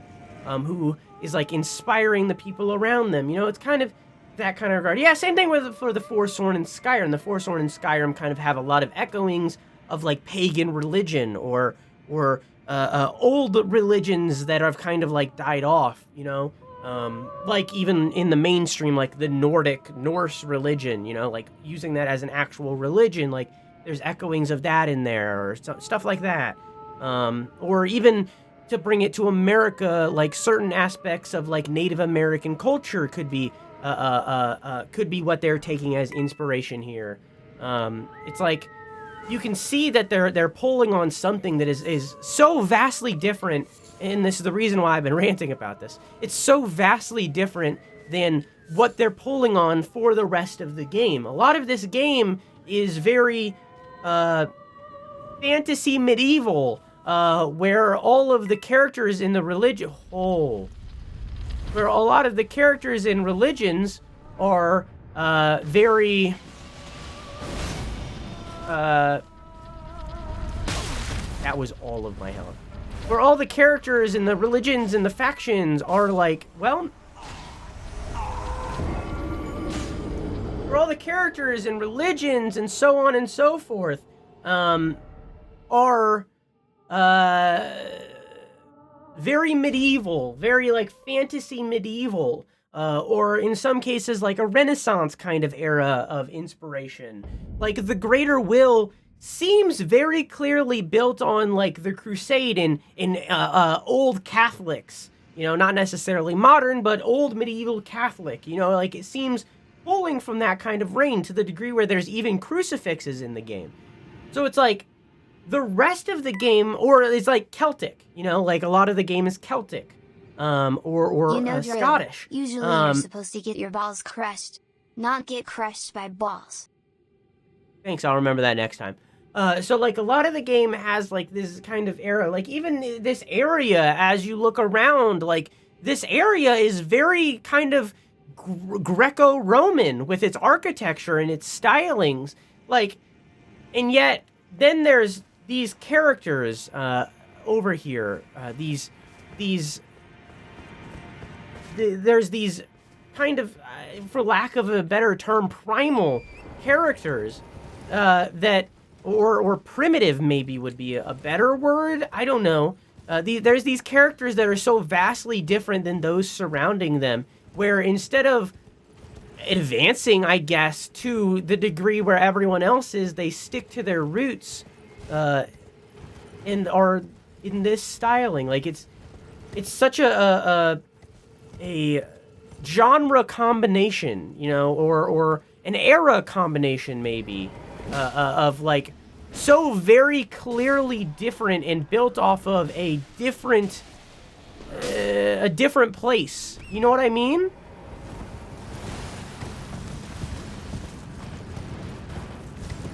It's just, it's one of those like things that this game has that's so vastly different than the others. We could say the same for Raya Lucaria, like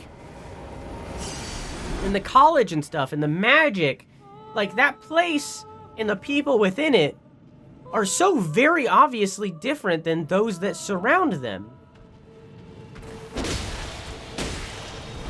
You know?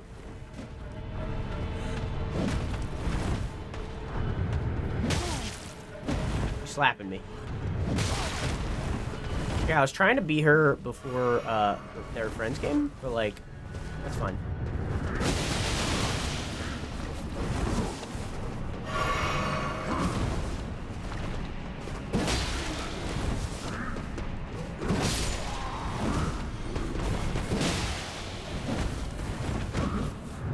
Big lady.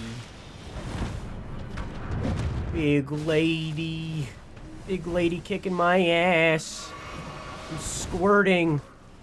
This big lady just tried to squirt on me. More at 11. This big ball's trying to squirt on me too. There's an ad. An ad at the worst time. Hang on. Hang on. Hang on. Hang on. All right. Oh no, Peyton's still here. I know we took a pee break and they did say they were tired earlier.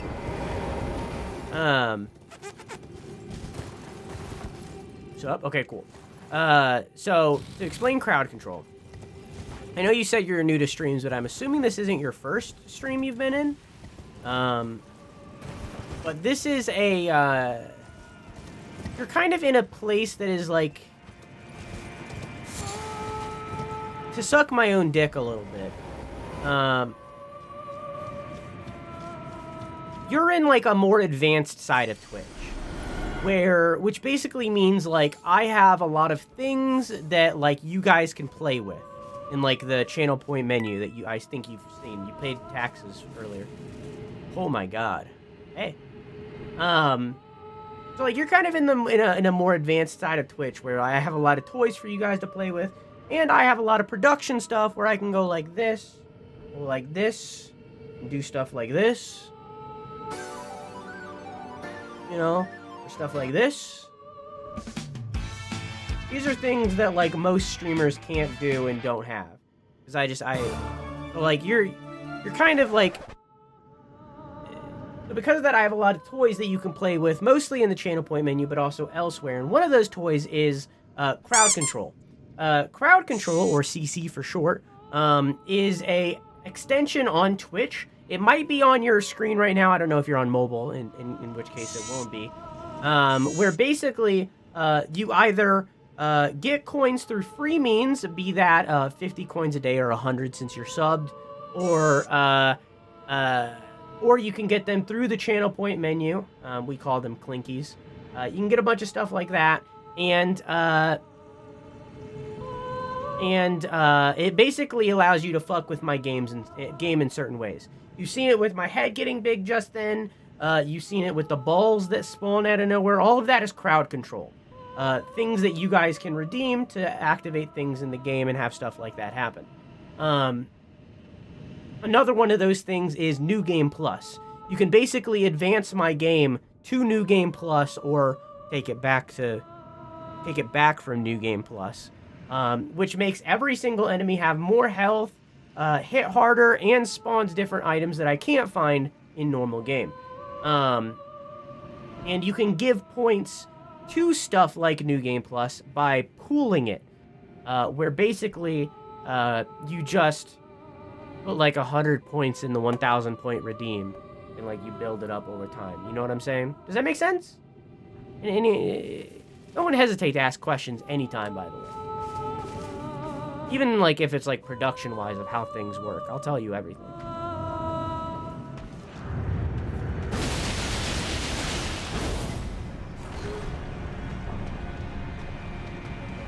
Why are you gay?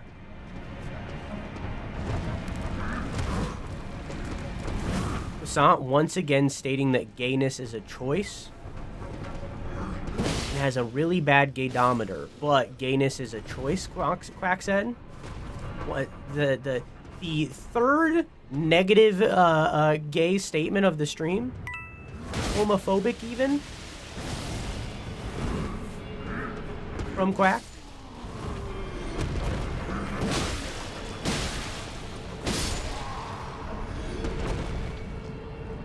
Are you in this area for why I think you are, or just to be here? I don't know why you think I am. I'm here because Ronnie told me to.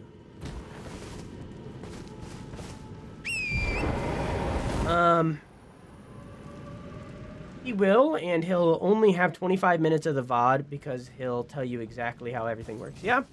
Another thing that I have that that is like on the more advanced side is I have a pause button where I can press. So because of that pause button, which I just used, in which the VOD watcher's seen a jump, there is the VODs are edited actively. So when you go watch the VODs like you said you wanted to, if you watch anything that is semi-recent, they're all like edited down VODs. So like we've been streaming for 4 hours and 31 minutes. Almost 2 hours of that is in the VOD. Now where those 2 hours went, I don't know. I feel like it should be longer than that. Did I make a mistake at some point? You know what? I think I might have. Yep. Yep.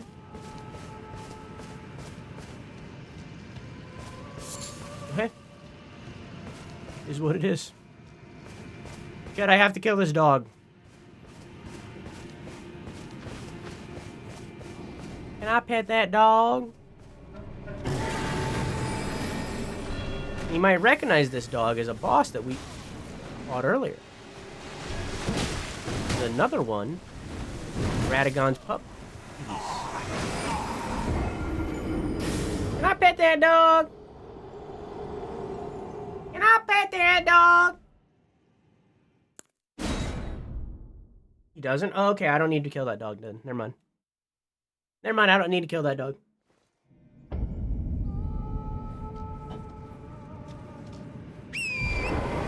Never mind.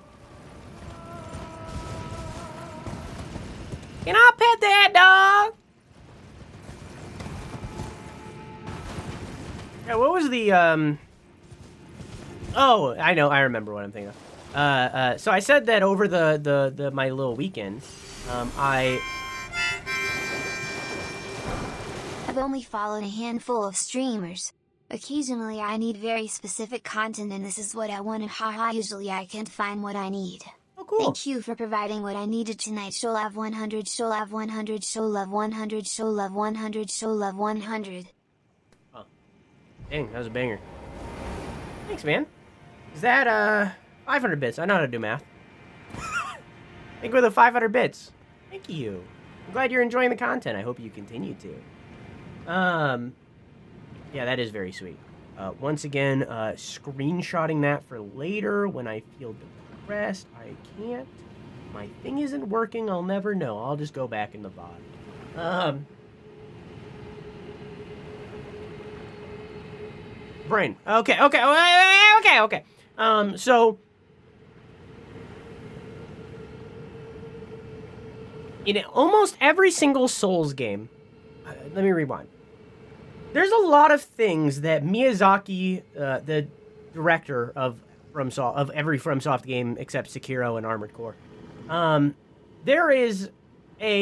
he often reuses assets and themes from previous games to either reference back to them or simply because it's something that he enjoys. No, you're fine, but you're fine. I love you. You're fine. So, one of these things we spoke about prior, and it's probably the most popular thing that is reused in his games, and that's this greatsword right here. This greatsword right here is a reference to Berserk, the manga. There are many references to Berserk in the world. Even all the way down to the Erd tree itself is a reference to Berserk. There's also many other items and equipment that are all references to Berserk. He loves the manga. He loves the anime. He references it like crazy. Many of these items that I have are from Berserk, namely the Blackguard mask, I believe. Now, one of the things that isn't from Berserk but is a reference is actually a reference to Dark Souls 1, the second Souls game, the first being Demon Souls, but Dark Souls being the popular one. And that's this. In Dark Souls 1, shit, what was its fucking name? Dark Souls 1, is it Tree World? What was the name of the fucking area? No! What was the name of the area?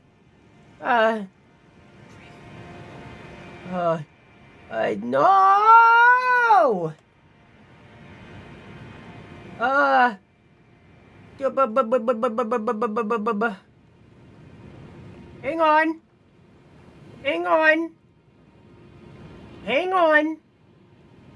Hang on. I got it. Hang on. I'll figure it out. I can't remember the name. Okay, I got a lot of knowledge up here. And some of it gets overwritten. Okay? Some of it gets overwritten. Hang on.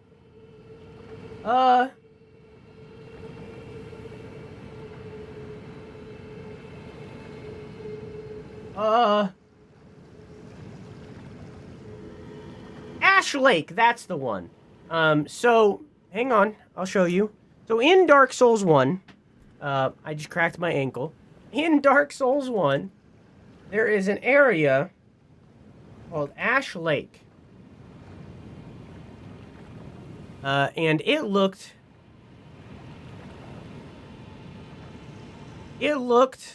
like this. In Ash Lake, there was these giant trees off in the distance in a pool of water. In a pool of water, there's these giant trees. Now, these could be a reference to something else that I don't know. This could even be a reference to Berserk that I don't know. However, you can see very clearly that they're here too.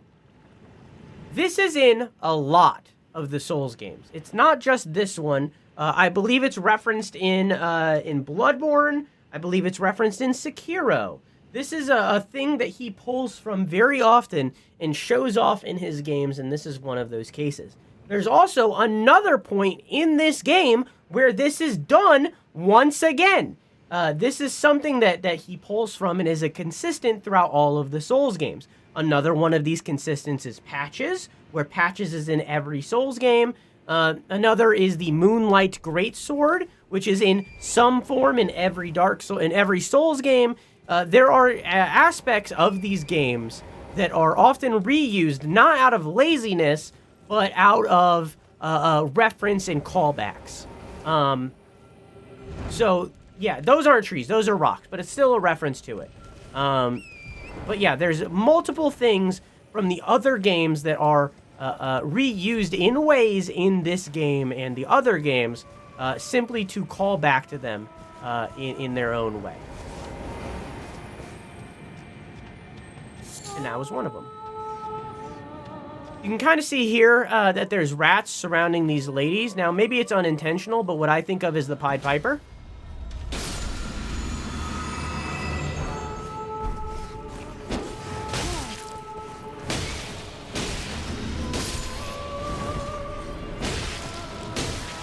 Could be coincidence. Could just be pet rats. We have seen rats gathering by these people before.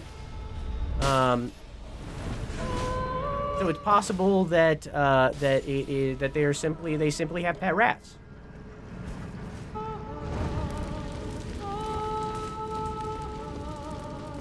Possible.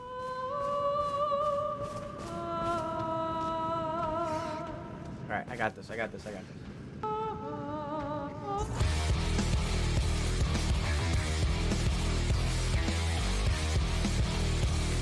No. Okay.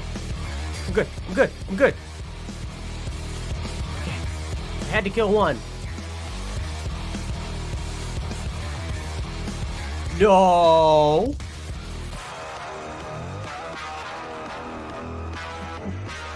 No. Okay.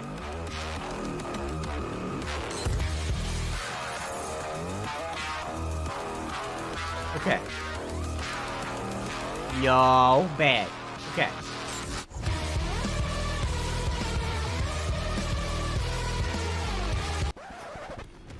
Okay. I'm good. You tried. I'll refund you. We got their outfit. I'll read it in a second.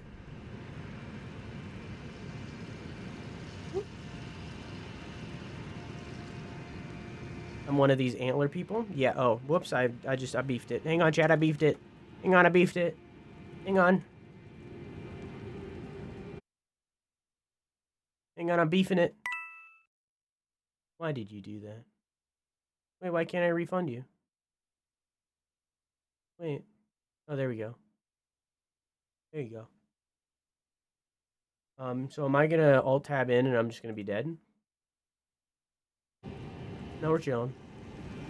I'm inside the ball. One with the ball.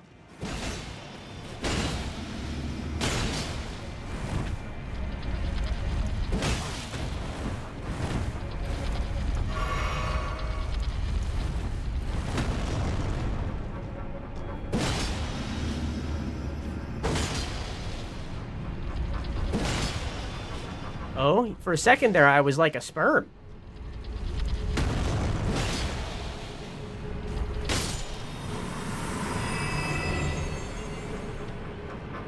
Now I was like a...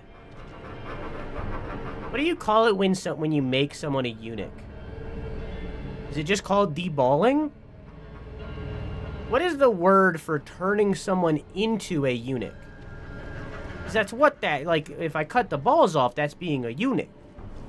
What is that called? I beefed it. Castration, that's the word. I castrated. First I was a sperm, then I was a castrator.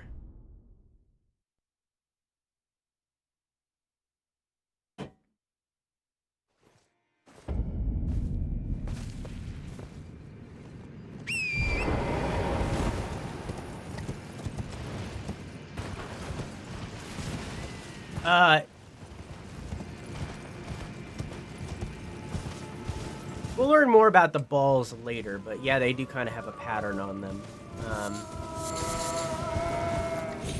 But the balls are not an enemy that we have encountered yet. However, very close to them, so you'll see. I have ball lore. I have ball lore for you. Hey, yeah, how you doing?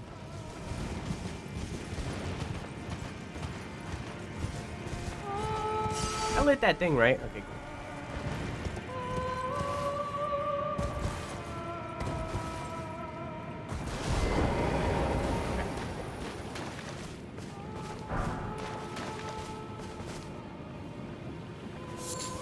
Nascent butterflies.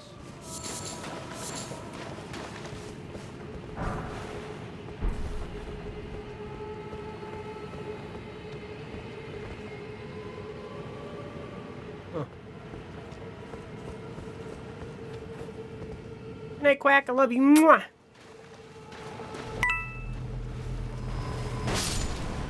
Nope.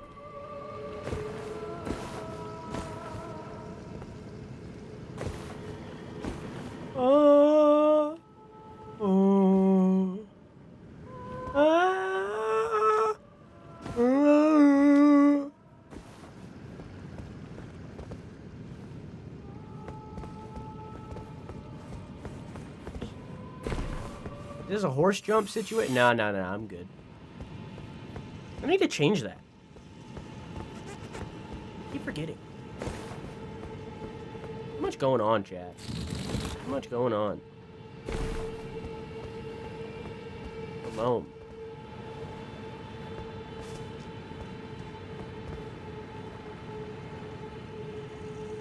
Just chilling in here?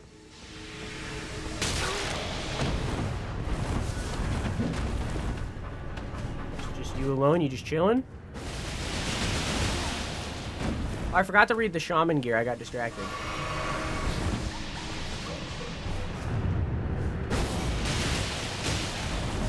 I love that we can pool for finger creeper. Yeah, you can pool for fingering me.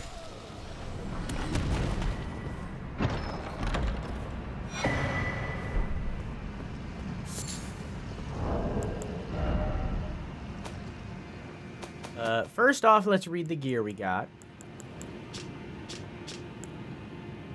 The ancestral followers keep their distance from the Erd tree, awaiting new buds.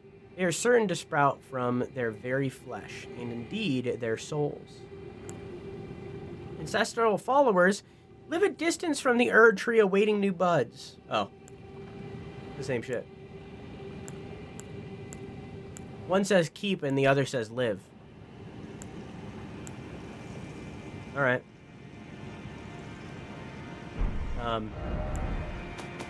Then there's... Oh, I thought it was in here. Is it not? Is it a key item?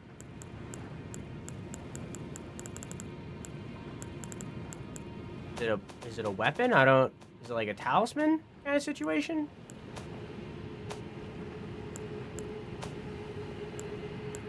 I thought it was a talisman, charm. We also didn't read this. An alchemy worn by the ancestral followers greatly raises focus, said to be a budding horn. The ancestral followers believe that the horns of a long-lived beast continue to bud like antlers, over and over again, until the beast one day becomes an ancestral spirit.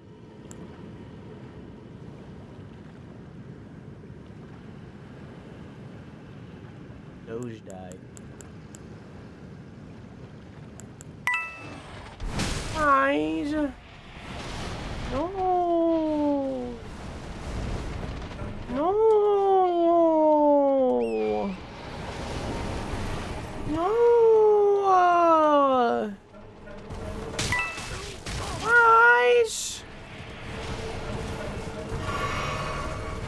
No.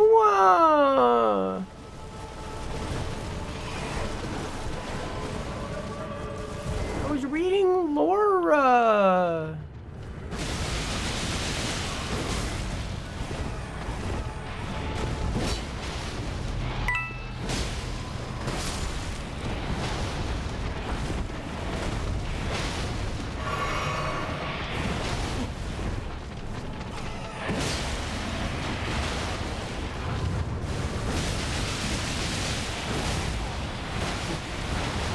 These rats are so beefy now. Okay.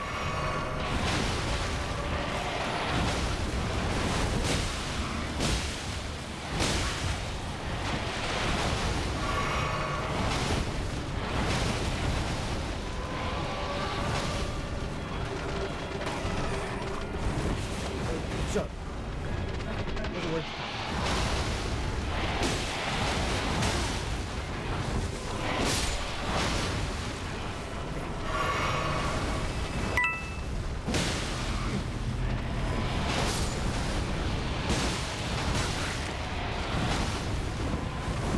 Okay. I don't know why it always summons the big rats now.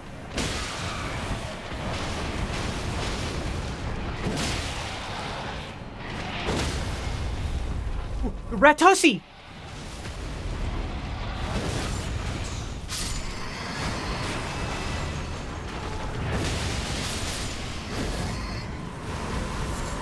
Okay. Yeah, I'm gonna go ahead and teleport back to the bonfire real quick before you guys cuck me. And then I'll read the lore. Because I got like a whole level sitting in my pockets right now. I ain't wasting that shit. Okay. Now I don't care. Now I'll go back to reading the thing. Or looking for the thing. I don't know where it is. I don't know where the fuck this item is. It was like a... It was like ancestral spirit infant skull or some shit.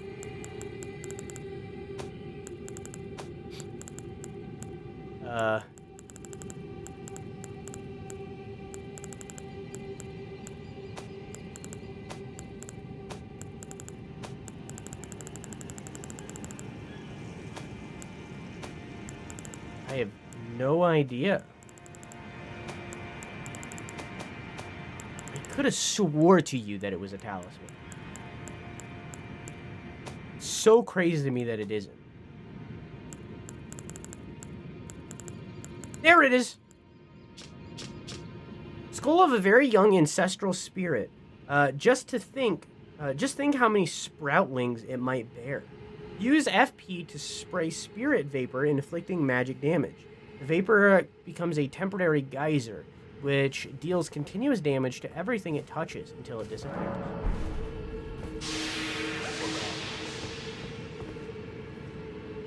So, it's an ancestral spirit infant skull, right? And there was 2 shamans singing to it and a shaman guarding it.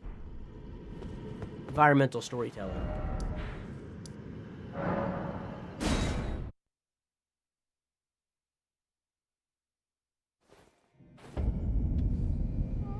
Man, New Game Plus is brutal. Which makes sense. Which it should be.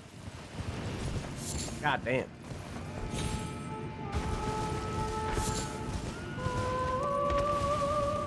Notice how there's a bunch of deer also standing here and praying to the big stag.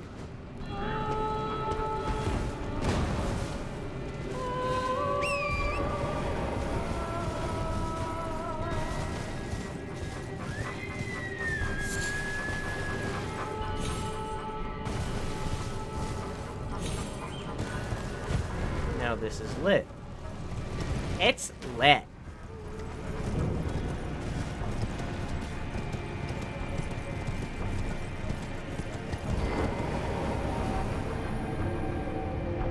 And we can enter.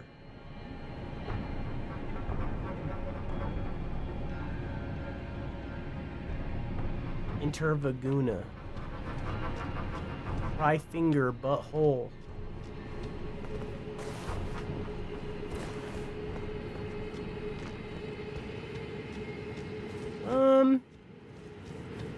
For some reason, I recall there being a summoning sign in here, but I guess not. That's fine.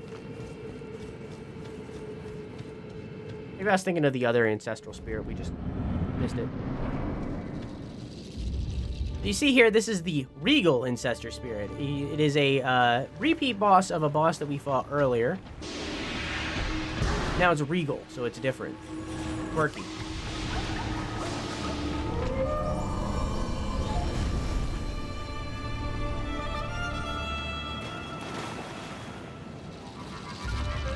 And because it's quirky, it has a couple extra abilities.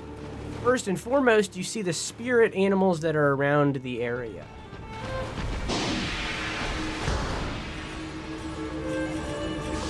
Now, I don't think this is the case anymore, because we haven't really killed that many this playthrough.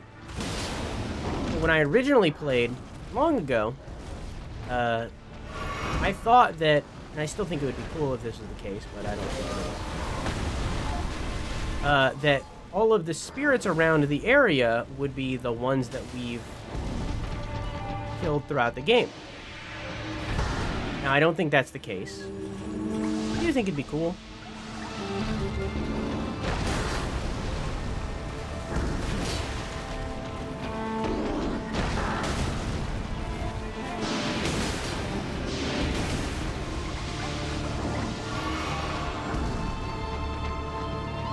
I forgot to do a prediction. Too late.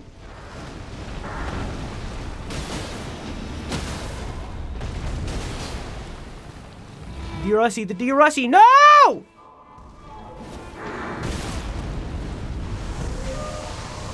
You can see here that the ancestor spirit does the biggest blowjob of their life and sucks in all of the other spirits and heals themselves. Big suck. Suck plus ultra.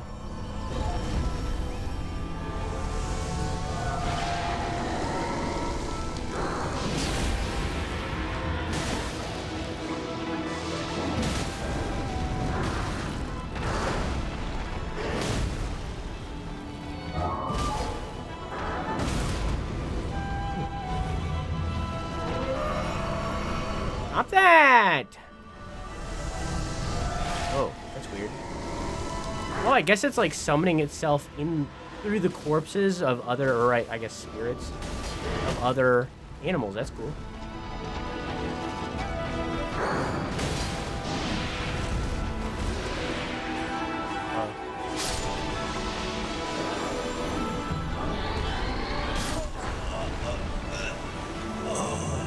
Why?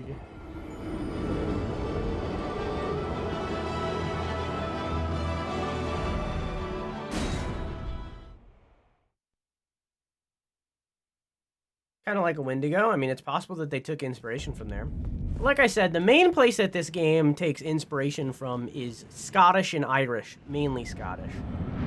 Folklore and history and stuff like that. That's where majority of this game's inspiration comes from. That and obviously Berserk.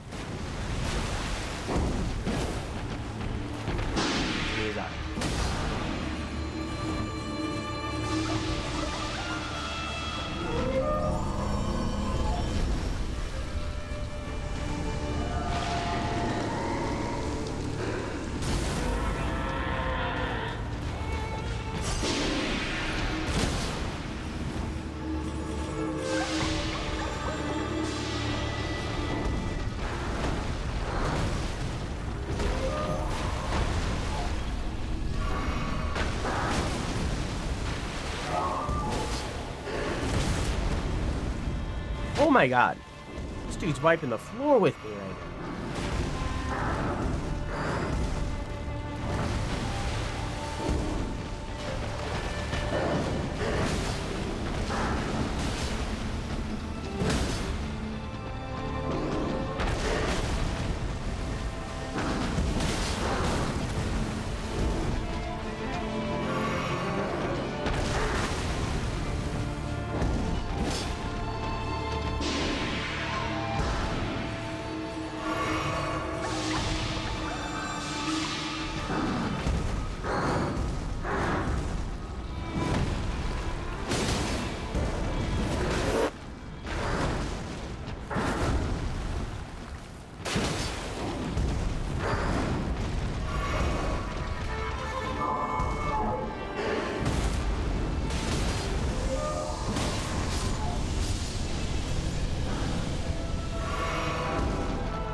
Sucky.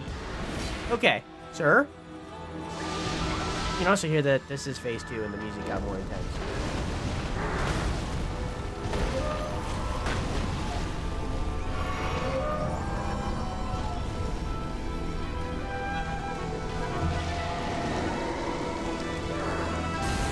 I were to guess, I would probably say that this is more based on Princess Mononoke kind of style.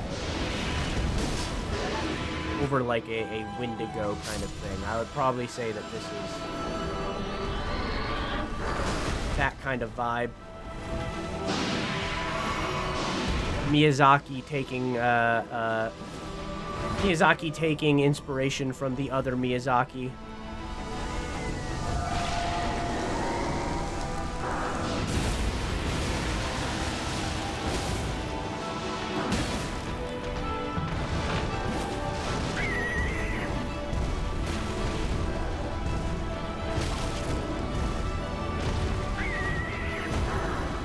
All right.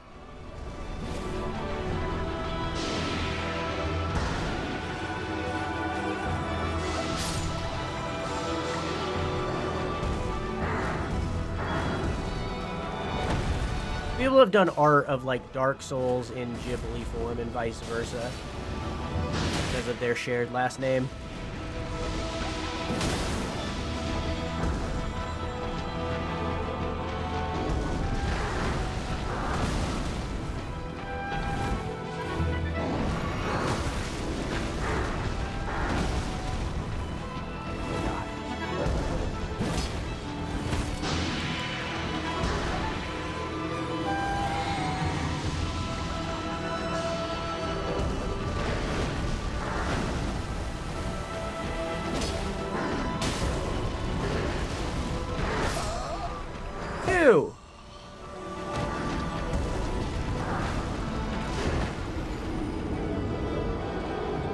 Not the same person. I've thought for the past 6 weeks they're the same person. No.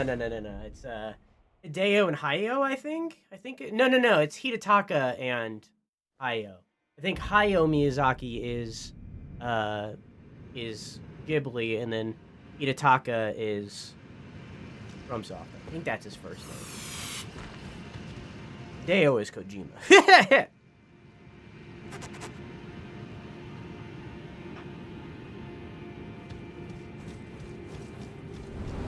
Life is a Lie. Not the same person, but similar.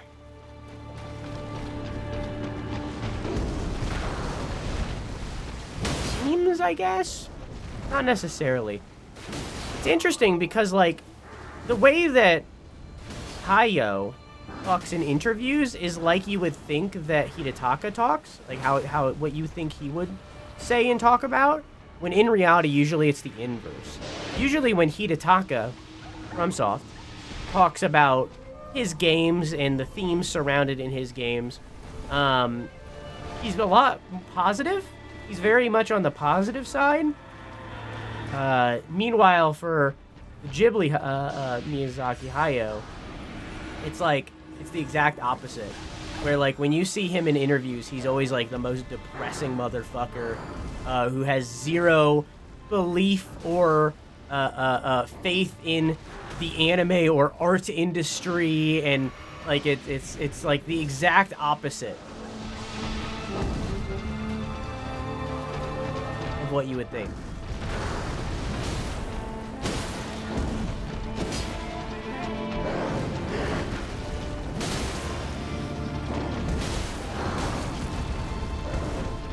I was telling my friends in confidence that Elden Ring was written by Ghibli. No, but Elden Ring was partially written by George R.R. Martin, the creator of not Lord of the Rings, Game of Thrones.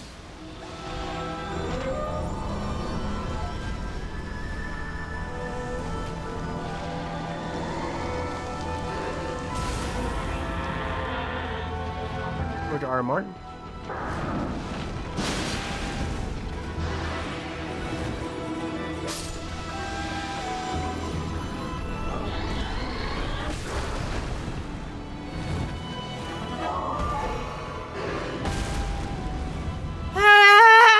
Okay.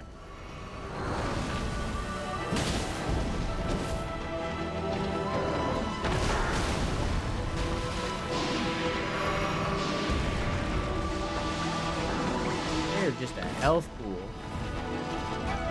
15.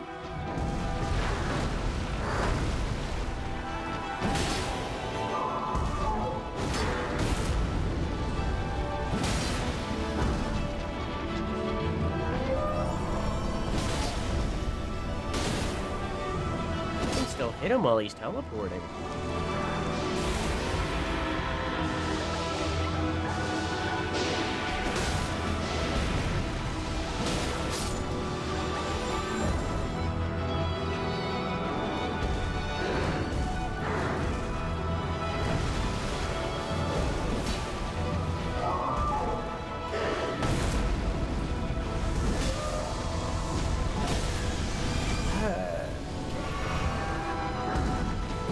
I think he's out of animals now.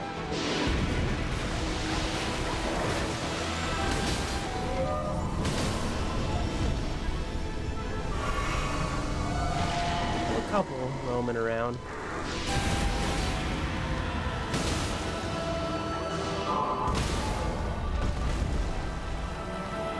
Be Rusty. Okay.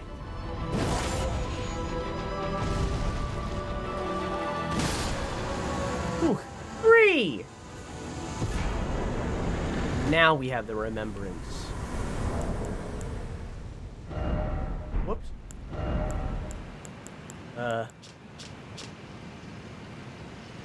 Remembrance of the regal ancestor spirit honed into the Erd tree.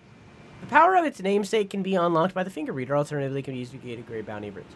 Ancestral spirits exist as a phenomenon beyond the purview of the Erd tree. Life sprouts from death, as it does from birth, such is the way of living. So,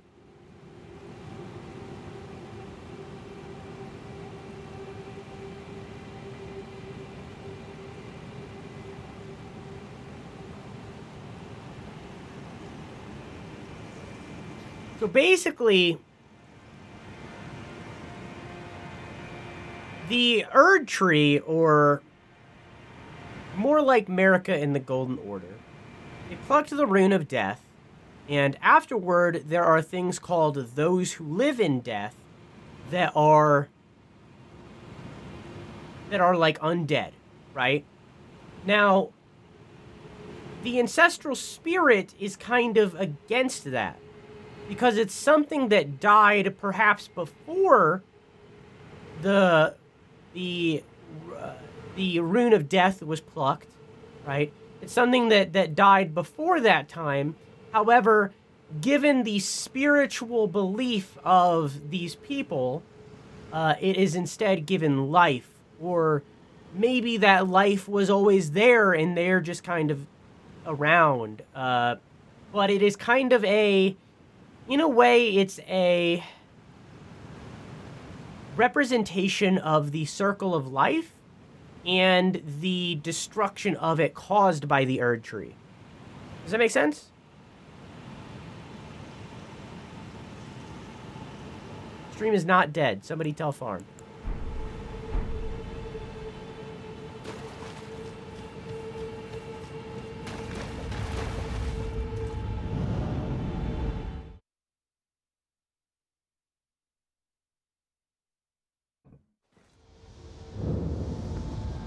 Okay.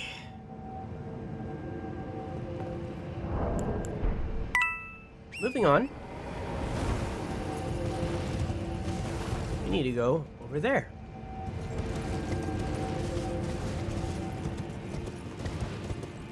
You know what I didn't read?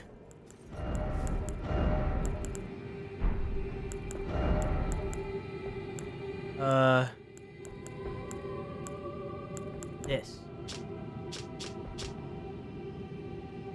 A sacred sword of the Gloam-Eyed Queen. More on her in a second. Who controlled the Godskin apostles before her defeat at the hands of Malekith. The black flames wielded by the apostles were channeled from this sword, the Queen's black flame. Set the blade ablaze with the god-slaying black flame before delivering a sweeping slash. Additional input allows for a follow-up attack. The black flames will continue to wear down HP for a while. So, this is... Okay. The Gloam-Eyed Queen was basically in the way that that Marika is the chosen of the Greater Will. In a way, the Gloam-Eyed Queen is a chosen for in a way, the gloam-eyed queen is a chosen for the god, or at least maybe one of the gods of death. Now, if we look up the word gloam, gloam means, according to vocabulary.com, the time of day immediately following sunset. Synonyms: crepuscule, dusk, evenfall, gloam, gloaming, nightfall, twilight. Now, dusk can also, like, the existence of dusk can be like a parallel to the advancement of time. It can be the a parallel to the existence of a new age or a transition. It can be, or we could even take it at a literal sense, golden, greater will, the sun, gloam, darkness, dusk, the moon. So, like, you could take that in multiple different angles. But what is important here is that the gloam-eyed queen is one of the people that was against America before the events of the Shattering. She had the ability to kill gods, using not just her own abilities in the existence of the Black Flame, but through the existence of the Godskin killers. Those people, they had the ability to kill gods. At the time before the Shattering and before the Rune of Death was plucked, these characters, the gloam-eyed queen and her apostles, were by far the strongest characters in the world of the Lands Between. Maybe only second to the gods and demigods themselves, because of the use of this Black Flame. When Malekith defeated the gloam-eyed queen, once again, Malekith is basically Marika's version of Blythe. Blythe is Ranni's servant given to her by the Greater Will. Malekith is Marika's servant given to her by the Greater Will. Blythe and Malekith are parallels. Malekith, at Marika's order, killed the gloam-eyed queen, allowing Marika to pluck the Rune of Death and rid the world of death. Until Ranni basically used the gloam-eyed queen's ability to kill Godwyn the Golden, the now Prince of Death. Now, since the Rune of Death has been plucked and their queen has been defeated, this has allowed, or rather caused, the Black Flame itself to basically lose power. It used to be infinitely more powerful than it is now. It now is nowhere near as strong as it used to be. It is still strong, it can still kill gods, but it has lost its power, and in turn, the remnants of the gloam-eyed queen's apostles have lost their power as well. But things like this sword or the apostles that we see around are remnants of them and their abilities of who they were. But otherwise, it's just a really cool sword, you know? Like, all in all, it's a really cool sword. Look at this thing. It's like a twisted little, it's like a drill, right? Like a drill, where like the other one is like is like a not a screwdriver, but I guess also a drill. Like screwdrivers aren't. I mean, like you can use them to like bore into wood, but it's like a different thing. I don't know what the tool to like bore into wood is technically called. A nail? No. I don't know. But like you can kind of see the similarity of like the edge of this, where you have things like that where it like stabs into the flesh and you can screw into it. Same kind of shit with this big sword, right? Can I use its ability? No. So usually that would bring it up in Black Flame. But yeah. It needs Dex and Faith. Did this also need Faith? No. Interesting. This is also another massive Ultra Greatsword that we can switch to at some point if I want. But because of that, it doesn't dual wield the Greatsword that I have, and instead it combines with other Ultra Greatswords to do shit like this.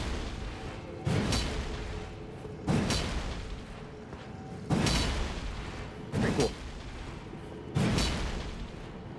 But yeah, I don't have the Faith for it, mainly. I can get the Dex easy peasy, but I would have to, like, respec to get the Faith for it if that's something that we wanted to do. But I like my Mirai Executioner sword. I don't know if I like it more than the Twin Blade that we did before. But I still need to find the weapon that I was looking for a while ago.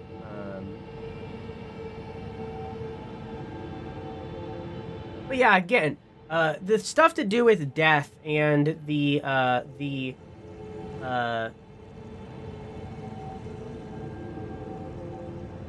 stuff to do with death and the Rune of Death and Malakath and the dragons are all, like, incredibly related to each other.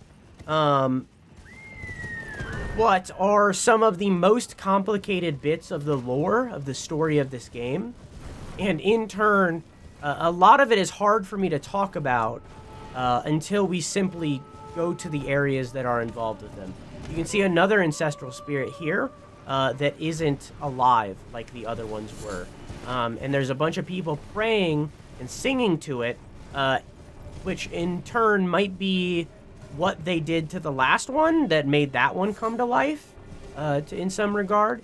Perhaps, like I said earlier, maybe it's possible that they have something to do with that one being alive like it is. You know what I mean? Does that make sense? It's like, it's like, so, like, we know for a fact that souls are real in Elden Ring. We see them. There's ghosts, right? So we know that, like, souls are a real thing. Does the existence of soul also bring forth the existence of spirit? And if spirit exists, does faith increase spirit? You know, it's like, they're kind of synonyms, but, like, they have different connotations. I have 76,000 souls. I'm going to spend them. I'm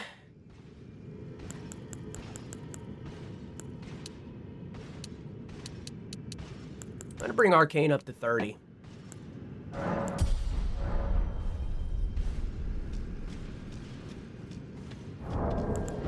Do I have any, big souls? Not really. I mean, I do, but not enough.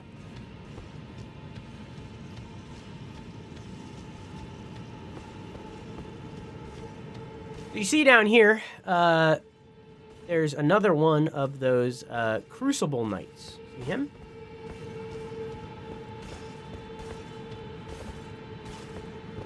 Now, there's two ways to get down there.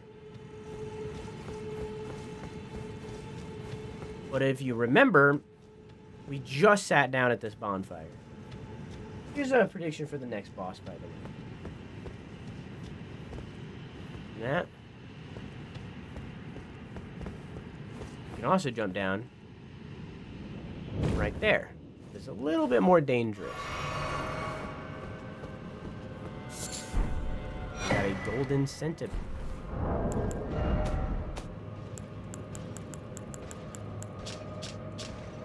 The golden desiccated remains of a centipede, kept as a fetish by the Golden Order fundamentalists, especially the hunters of those who live in death. As such, they're found near churches and similar.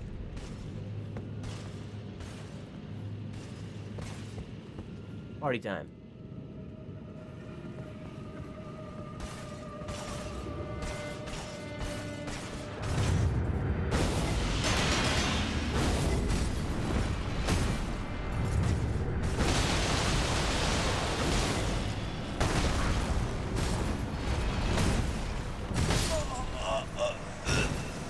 Yeah, we might be here for a minute.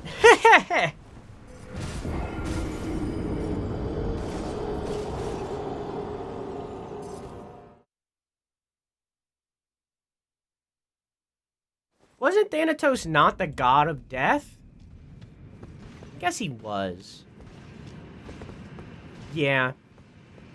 I thought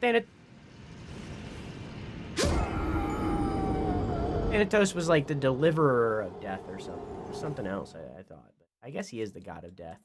And then Hades is like the god of the underworld. He's like a manager.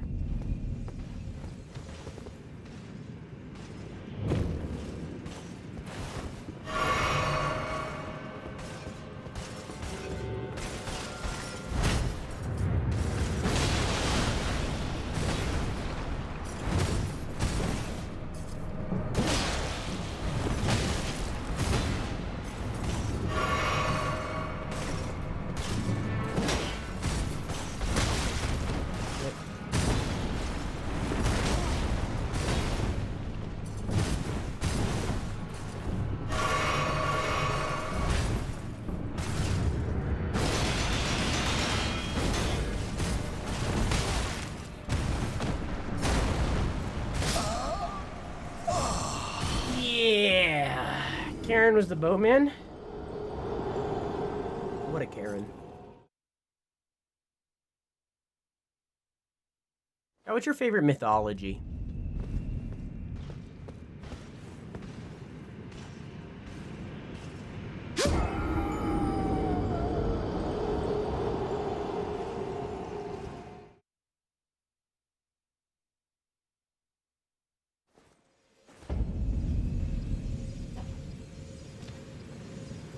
Yeah.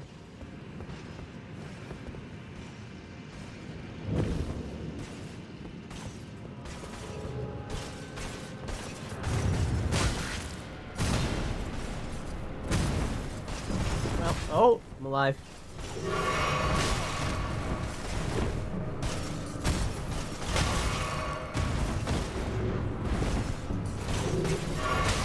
Can I breathe?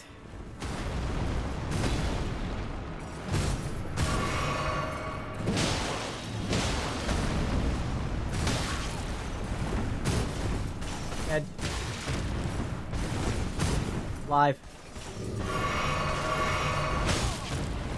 Oh, okay.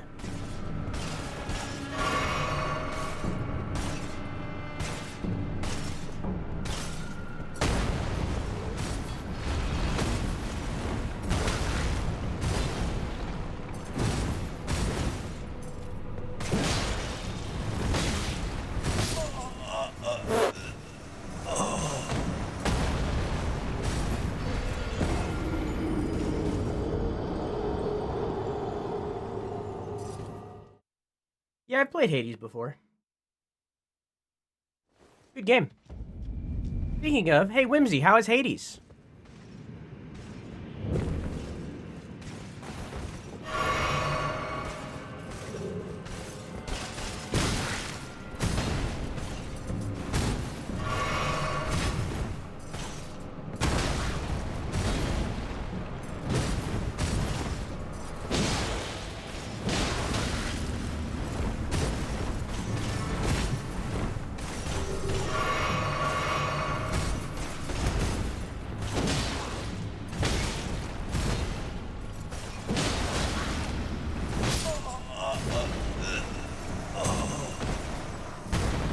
My first official roguelike.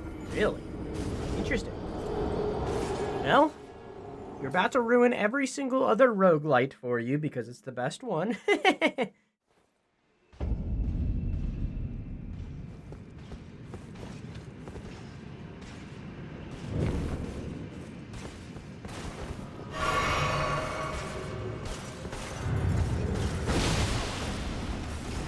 Traded, but he won.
This one has that ability, which is different from the other ones.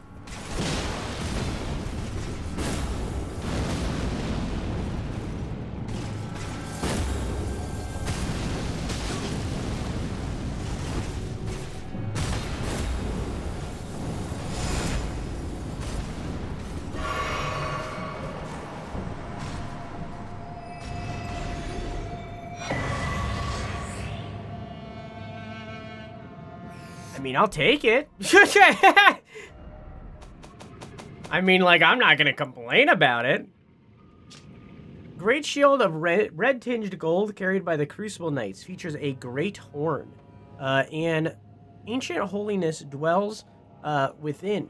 The Crucible horn skewers foes when performing shield bash. Bash is. Brace yourself before the shield. I'll just use it. Hang on. I'll show you. Hang on. I'll just show you. I'll show you. That.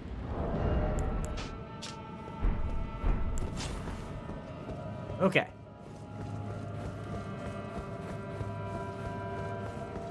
And the reason I entered that way instead of down from the correct way, because there's another one right over there, and I didn't want to risk aggroing it. I honestly thought it was a bit closer than it is, but like, hey, you know, it is what it is.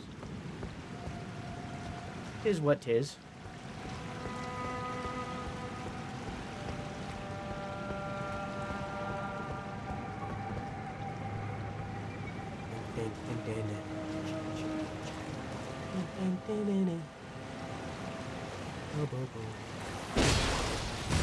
No, I thought you could be backstabbed.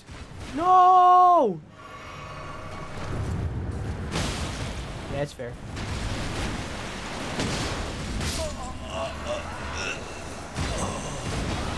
Because you could be backstabbed.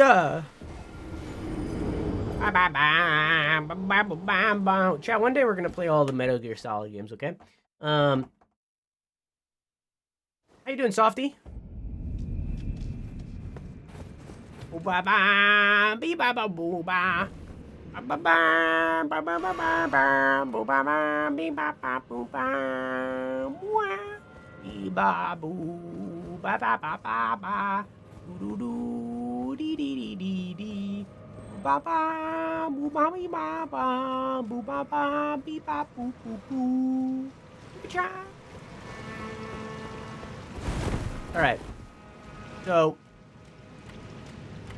these dudes, right here, these guys, where are you? Where are you? I'm so sorry. This guy.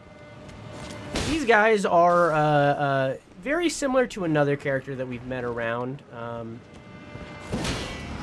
nobles that we've seen around. These guys were sent down here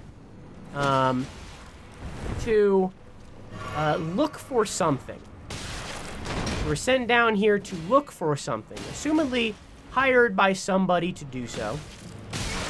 However, they have not found the thing that they're looking for, and they've been down here for so long that their torches and fires have run dry. They've ran out of fuel, so they've started using the bones of their friends to light their fires.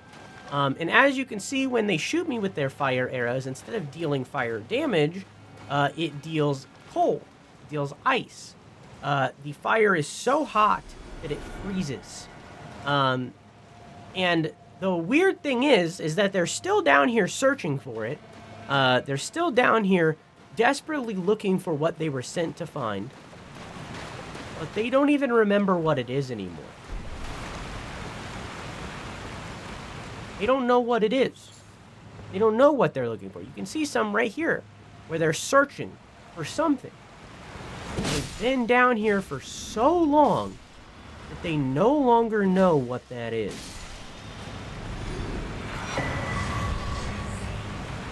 So now they just remain, constantly searching for a treasure that is long forgotten.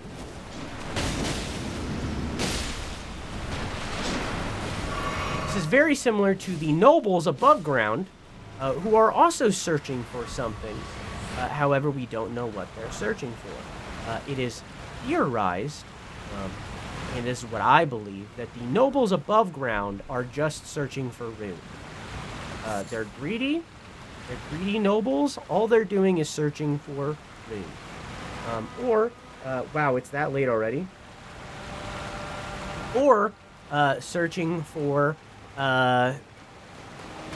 glintstone, maybe, as a lot of them are sorcerers. But these guys, they don't know what they're searching for.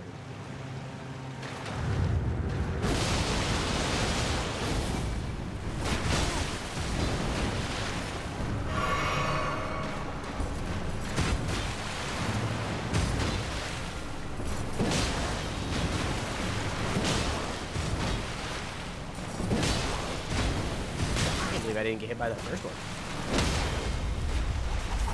No! Yes! The Crucibusy!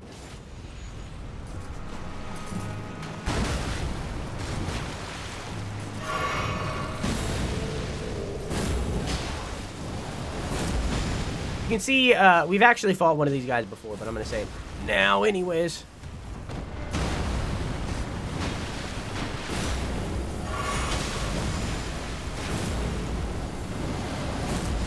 Spear-wielding guys do that drill effect instead of the charge like the sword ones do. Nice. I think I'm on Silver Smithing Stone 8. I think that's actually useless to me. I almost walked right off that goddamn ledge.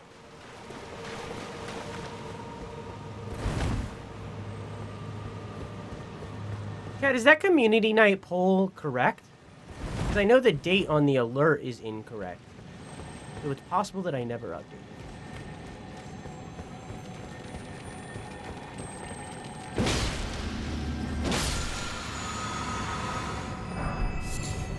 Order healing. It is incorrect. Well, fuck.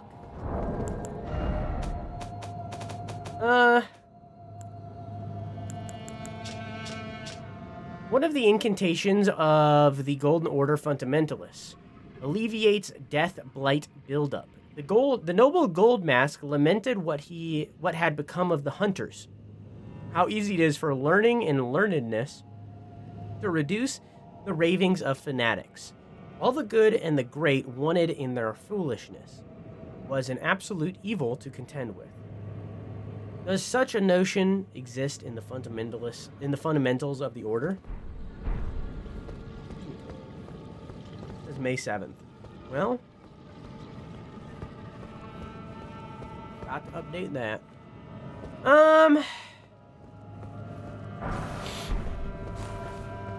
Okay. So, we kind of have two options here, and I'm going to choose, this isn't me telling you that you get to choose. You don't get a choice here. I'm the one that chooses. I am the gamer boy. I'm the one that games. Kind of have two choices here. And I'll tell you why I'm choosing the thing that I'm choosing. So over here, we have two things. One, this person. I'm intentionally not talking to this person right now. You will learn soon that this character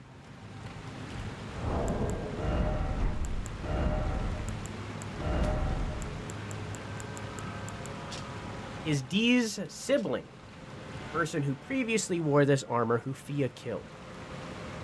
Two known as Dee are inseparable twins. They are of two bodies and two minds, but one soul. Not once do they stand together. Not one word do they speak to one another. Fia killed Dee. It's nuts. This is their twin. The soul has been separated. The soul has died. Or at least the body has. Perhaps the soul lives on. Perhaps the other twin will take it over. We'll find that out probably next time. For this time, we actually need to go back to somewhere where we passed. I looked at it. Maybe some of you noticed. But I did not go.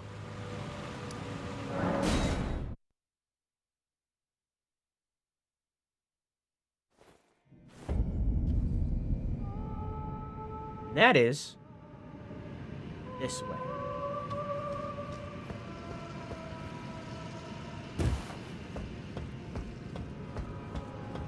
We're doing some hardcore parkour. Assassin's Creed. Who? Ezio. Who? Now, there's one single thing in Nokron that is super notable. And honestly, like, not explained. Big lady. Massive lady with grippers out! Big lady. Never explained.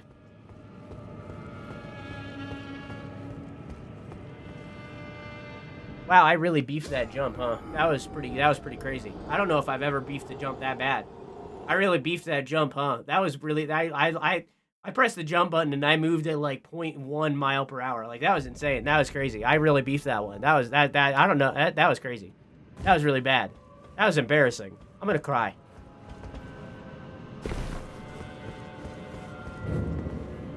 Didn't pick up my juice. Don't know how much it was. It's gone forever. I'm not picking it up.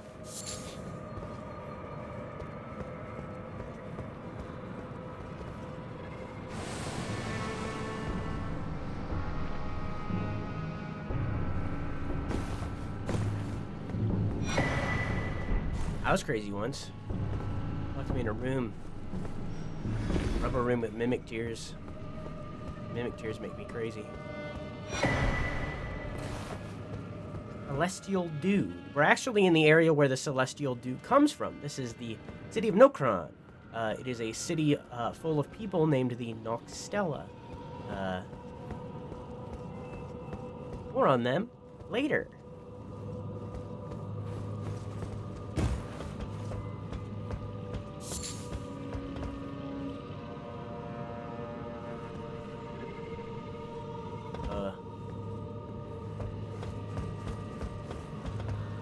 Okay. You don't need an explanation for big lady grippers. True. Miyazaki may have a foot fetish. It's true.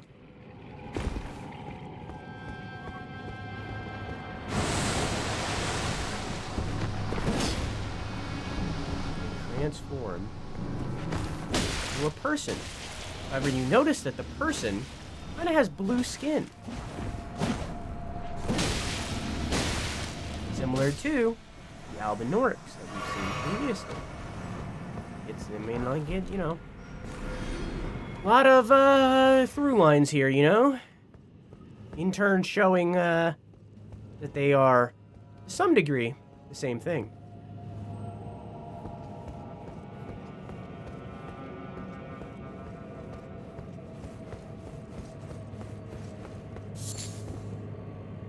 Nascent butterflies, I've said before, are very, they are tied to sleep, and the attribute of sleep, I guess it would be the way to say it, is heavily tied to Mikola, one of Marika's children. There's also the butterfly, the scarlet rot butterflies, called Aeonian, which is tied to Scarlet Rot. Another one of Marika's children, Melania, is very tied to Scarlet Rot. And then there's a third one called the Smoldering Butterfly, related to the theorized child of Marika, Malena. Malena. Melina? Yeah. The thing I just picked up, the black wet blade, I believe is a key item.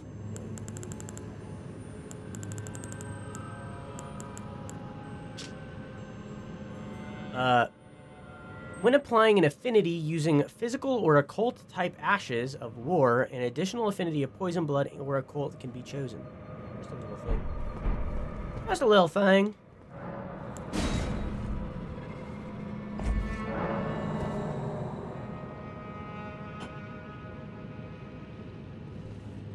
We've seen one of these characters before.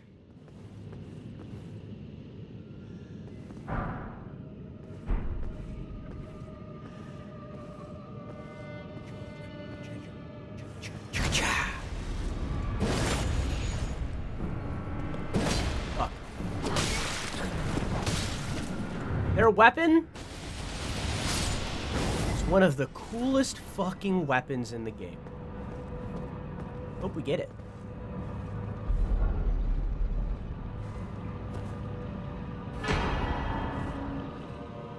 This is maybe the most popular item in the game, and it's another one of the ways to make this game insanely easy.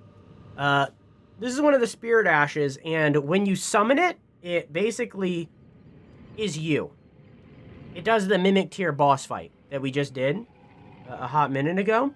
It summons a spirit that transforms into you and uses your abilities, in turn giving you a spirit ash that can be incredibly powerful.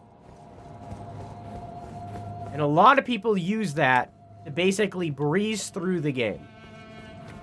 It is one of the ways to make the game insanely easy. That and bleed weapons. Use that Mimic Tier and combine that with a bleed weapon. All of a sudden, you have two creatures hitting the same creature, increasing the blood meter, making it so that they bleed faster. You see here that there's one of these giant balls that you guys have been summoning, sitting in the center of this church-looking place, with these people praying to it. This is basically also a Mimic Tier in some way. The silver tiers, or the larval tiers, whatever you want to say, are used for the Albinorics, are used for respecking, are used for morphing into things, are used for balls. Like, they're so insane.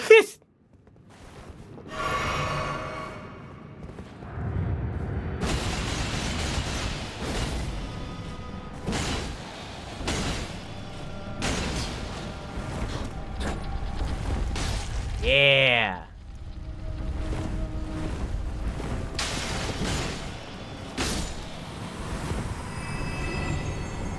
Yeah, the Mimic Tier stuff it's just used for so much. Or the Silver Tiers, rather. The Silver Tier is the real word. Mimic Tier is a type of Silver Tier. The Silver Tier stuff is used for so much.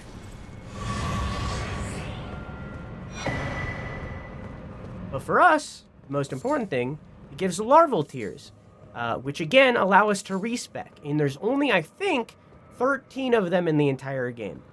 You can respec 13 times, and then after that, you can no longer respec until you do a new game plus.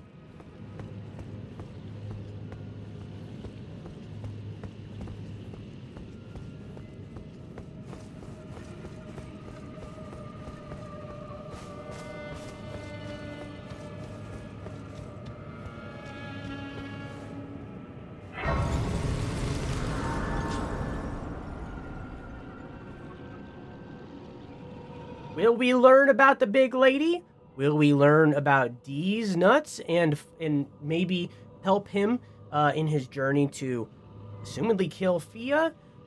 Will we learn more about Nokron and the people, the Nox people, and why they're here and what they're doing? Maybe. Next time on Elden Ring.